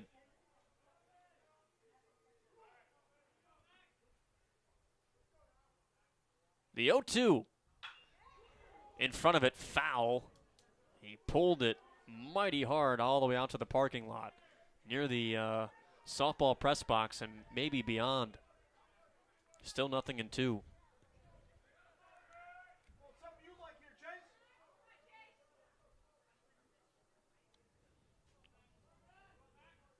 Out of the stretch, Harris sets chest high. The 0-2 deal just a bit high.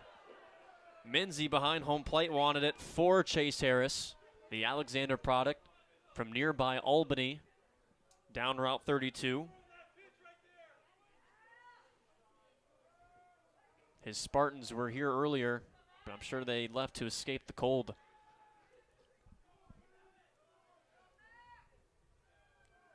The 1-2 pitch. Swung on and lifted high and deep to right center field. Looks like Roush is under it. Gets a good read on it. Makes the catch. Runner from third scores on the sac fly. So it's 15-12. Ohio still in command. Staying at first, Michael McNamara. And Timbrook, his third RBI of this game. Josh Johnson returns to the plate, 2 for 4 This will be his 5th plate appearance. Fly out to right, ground out to short, single, and RBI double. 2 gone for KSU. Runner on first, 15-12 ball game. Seems like it's a early going March Madness game in the first quarter. But we're playing baseball here at Bob Wren. I mean, it even kind of looks like a low-scoring football matchup with some awkward scoring, but still. Yeah. Harris's first pitch missed the zone inside. So here comes the 1-0 delivery. Low and outside, 2 balls and no strikes. To Josh Johnson, who came into today hitting just 167. He had 2 hits on the year. Now he has 3 after our earlier game today, and his 2 hits here in game 2. He went from 167 to 200 after game 1 today. Strike call, inside edge, 2 balls and a strike. Kent State fans don't agree with it. And our poor umpire, I mean, he's just not making anybody happy at this point. Not one bit. I don't think anybody's going to be happy after this ball game, except for maybe the team that wins. This is just such an intense game between these 2 teams, and emotions are just high. The 2-1, fouled at the plate and off of Minzy, 2-2.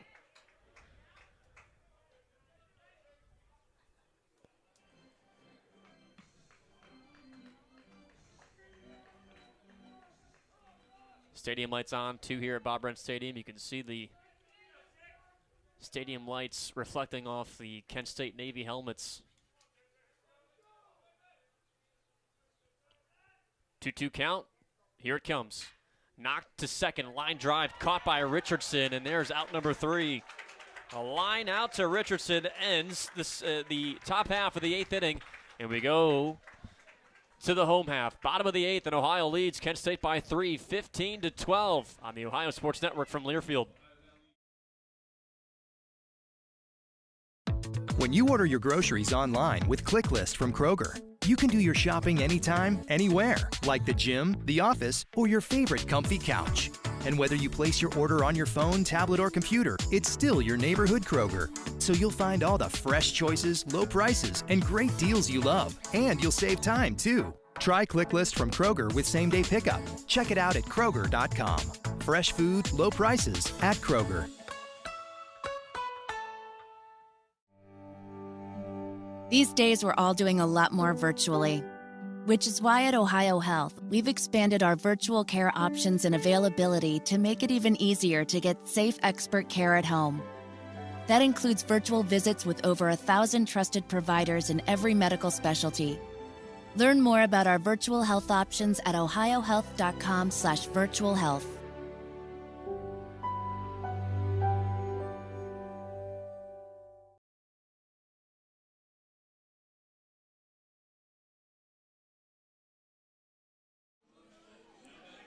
(15-12) ball game. Ohio in command of Kent State in Game 3 of this 4-game series. Series finale tomorrow afternoon.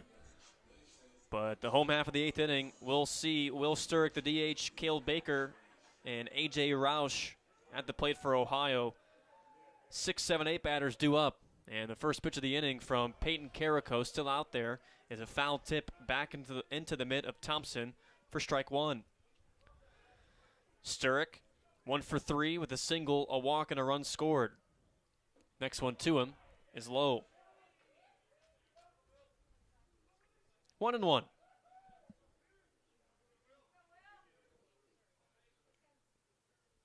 Next pitch to him. Haxon misses. 1 ball, 2 strikes. Been a crazy game. Kent State took a 4-0 lead to begin the ball game. They also had a 2-run homer to start this game. Ohio responded with 3 runs of their own in the bottom of the first. Pitch missed low, 2-2. Then Ohio in the second inning, 2-run home run from Isaiah Peterson. Put the Bobcats up 5-4 in inning number 2. Here's the 2-2. And the turf again, full count to Sturrock. Kent State tied the game in the third, back-to-back. 2-out doubles. Driven to deep right center field. Matthews, the center fielder, it gets over his head and one hops the wall. Sturrock on his horse to second base. He slides safely. Nice drive from the DH, Will Sturrock. He's got himself his first multi-hit game this season. He came into this game 0 for 7. And Cale Baker set up with no outs and a runner on second base in this 15-12 Ohio advantage in the home half of the 8th. Just a lot to recap here. 5th inning, Kent State took the lead on a solo home run by Michael McNamara. And that's when the Bobcats went nuts. Bottom of the 5th, they had 5 runs off 4 hits, including back-to-back triples by A.J. Roush and Xavier Hendigas. As Baker knocks one through the left side hole, a base hit down the line. Around third is Will Sturrock. He's going to score without a throw as Cale Baker finally able to get out of this little slump that he's in. His 4th hit of the year and his 3rd RBI. And A.J. Roush with a triple, 2 groundouts, a walk, and 2 scores today steps in. Probably one of the hottest bats right now on this Ohio Bobcats squad. And we'll see if he can extend this lead. And you're looking at MAC Player of the Week, and he shows bunts it to Kent State's batter's circle to the right. So he's 0 for 1 to start. Yeah, you look at the 5'11 redshirt freshman. 2 home runs yesterday, one of them an inside the Parker. 5 ribbies just yesterday alone. Earlier today, 2 for 4 with an RBI and also a run scored. Sees a strike, 0-2. And today, he's 1 for 3 with 2 RBIs and a triple. Also a walk and a run scored. The 0-2 pitch. Nubbed foul, first base side. Although, I don't know, Cade. I mean, Mason Minzy, 2 home runs in this game. Minzy also yesterday in the game 1 of this set. I know he went 1 for 4 with an RBI double that went off the wall. So, yeah. And 4 RBIs in this game alone. Swings through, strike 3 for Roush. On 4 pitches, there's out number 1. Ohio 16, Kent State 12. And Xavier Hendigas at the plate, 2 walks here in game 2. RBI triple back in the 5th after A.J. Roush's also grounded out to first base. We are 2 hits away in this ball game for being 30 total hits. Insane. Rolled on the ground to short, fielded by McNamara to second for 1, first for 2, and there's a 6-4-3 tailor-made double play to end the inning. All right, we go to the 9th. Ohio, 3 outs away from shutting the door on Kent State in Game 3 of this series and sending it to the series finale tomorrow afternoon. Bobcats up 4 on the Ohio Sports Network from Learfield.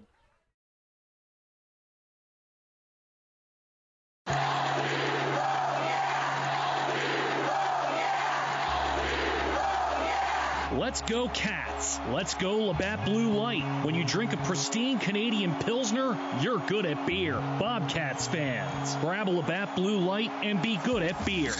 Always enjoy responsibly. Copyright 2021 Labatt USA, Buffalo, New York. All rights reserved. Labatt, registered U.S. trademark of Labatt Brewing Company, Ltd. We've all seen the tragedies associated with drug activity and impaired driving in our state. This is Trooper Conkler of the High State Highway Patrol's Athens Post. We need everyone's help to keep drugs out of our communities, keep impaired drivers off our roads, and get people to make good decisions when driving. Traffic and community safety is the responsibility of everyone. You can do your part in calling pound 677 to report drug activity and impaired or reckless drivers to law enforcement. Together we can make Ohio a safer place to live and travel.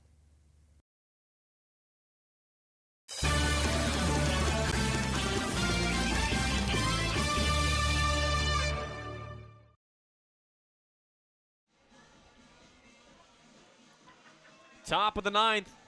Ohio 3 outs away from shutting the door on Kent State, but it always hasn't come that easy, as we've learned in a 16-12 Ohio lead on KSU. Both teams at 14 hits. Ohio's hit 4 home runs today, or at least here in Game 2. Kent State's had 3 home runs in this game alone.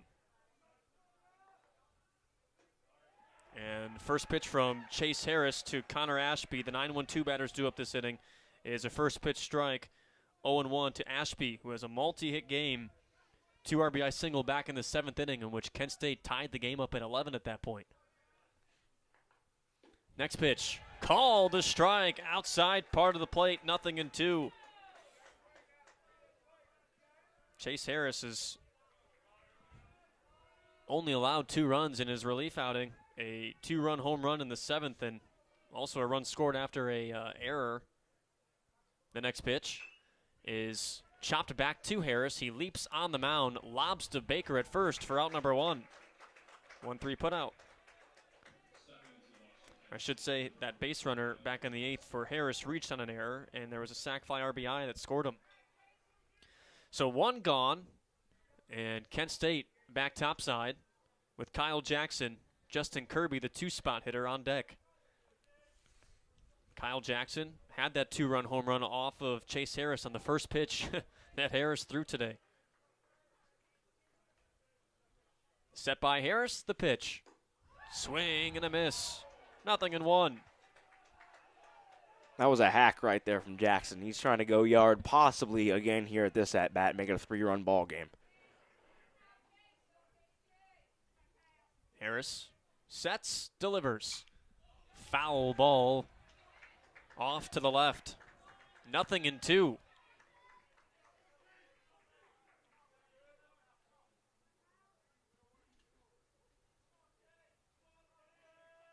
Ohio leads Kent State by 4, 16-12. Top of the 9th, the 0-2. Just a bit outside. Bobcats dugout wanted it. 1 ball, 2 strikes. As Chase Harris trying to slam the door shut on Kent State and give Ohio a 2-1 series lead on the Flashes heading into the series finale tomorrow. The 1-2 pitch. Swung on and missed. Got him to Chase high and wide. That was a great pitch right there. Absolutely great pitch. Elevated that fastball up in the zone. You're not going to ever really catch up to that one, and if you do, you're going to ride it. But Harris put that ball right where it needed to be. Swinging strike, and the Bobcats now need 1 more out, and they'll pull out Game 2 of this doubleheader. Justin Kirby at the dish. Strikeout in his last timeout. He is grounded out, walked, grounded into a double play, singled, and scored as well. First pitch to him. In there for a strike. Good movement on that pitch, too, from Harris.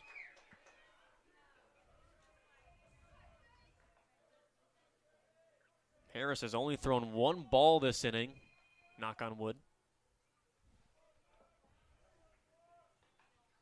The 0-1 deal. Hit on the ground to short. Henniges there to glove. He throws to first. Ball game. And that's all she wrote in Game 2 from Southeast Ohio. 16-12. Ohio's a winner in Game 2 after dropping Game 1 14-7. Bobcats bounce back in a major way in an offensive-heavy game. 16-12. Both teams with 14 hits apiece as well. And Ohio back above 500 in conference play, too, at 9-7, 3-2 in conference play. Flashes fall to 6-8, 2-3 in conference play. And a series finale tomorrow afternoon. Should be a good one here at Bob Wren. I would definitely want to be on that call tomorrow afternoon. Both these teams have just put up crazy numbers offensively here in this series so far, and I don't think that tomorrow will disappoint at all, as Ohio will try to secure the series while Kent State will try to make sure that this series will be knotted up at 2, walking out of Athens, Ohio, and into their next matchups moving forward. Going to be a fun one tomorrow. It'll be live streamed again right here on Ohio Bobcats YouTube channel as well, and should be a fun one. Thanks so much for listening. We know we had a lot of viewing options today. And for Cade Williamson, one more time, my name's Jake Ramada, and Jordan Bowes producing our stream next door. Thank you so much for tuning in to our live stream today. And once again, Bobcats and Flashes tomorrow, Sunday afternoon. Once again, repeating today's Game 2 happy final. Ohio 16, Kent State 12. Talk to you tomorrow right here on Bobcat TV. So long from Athens.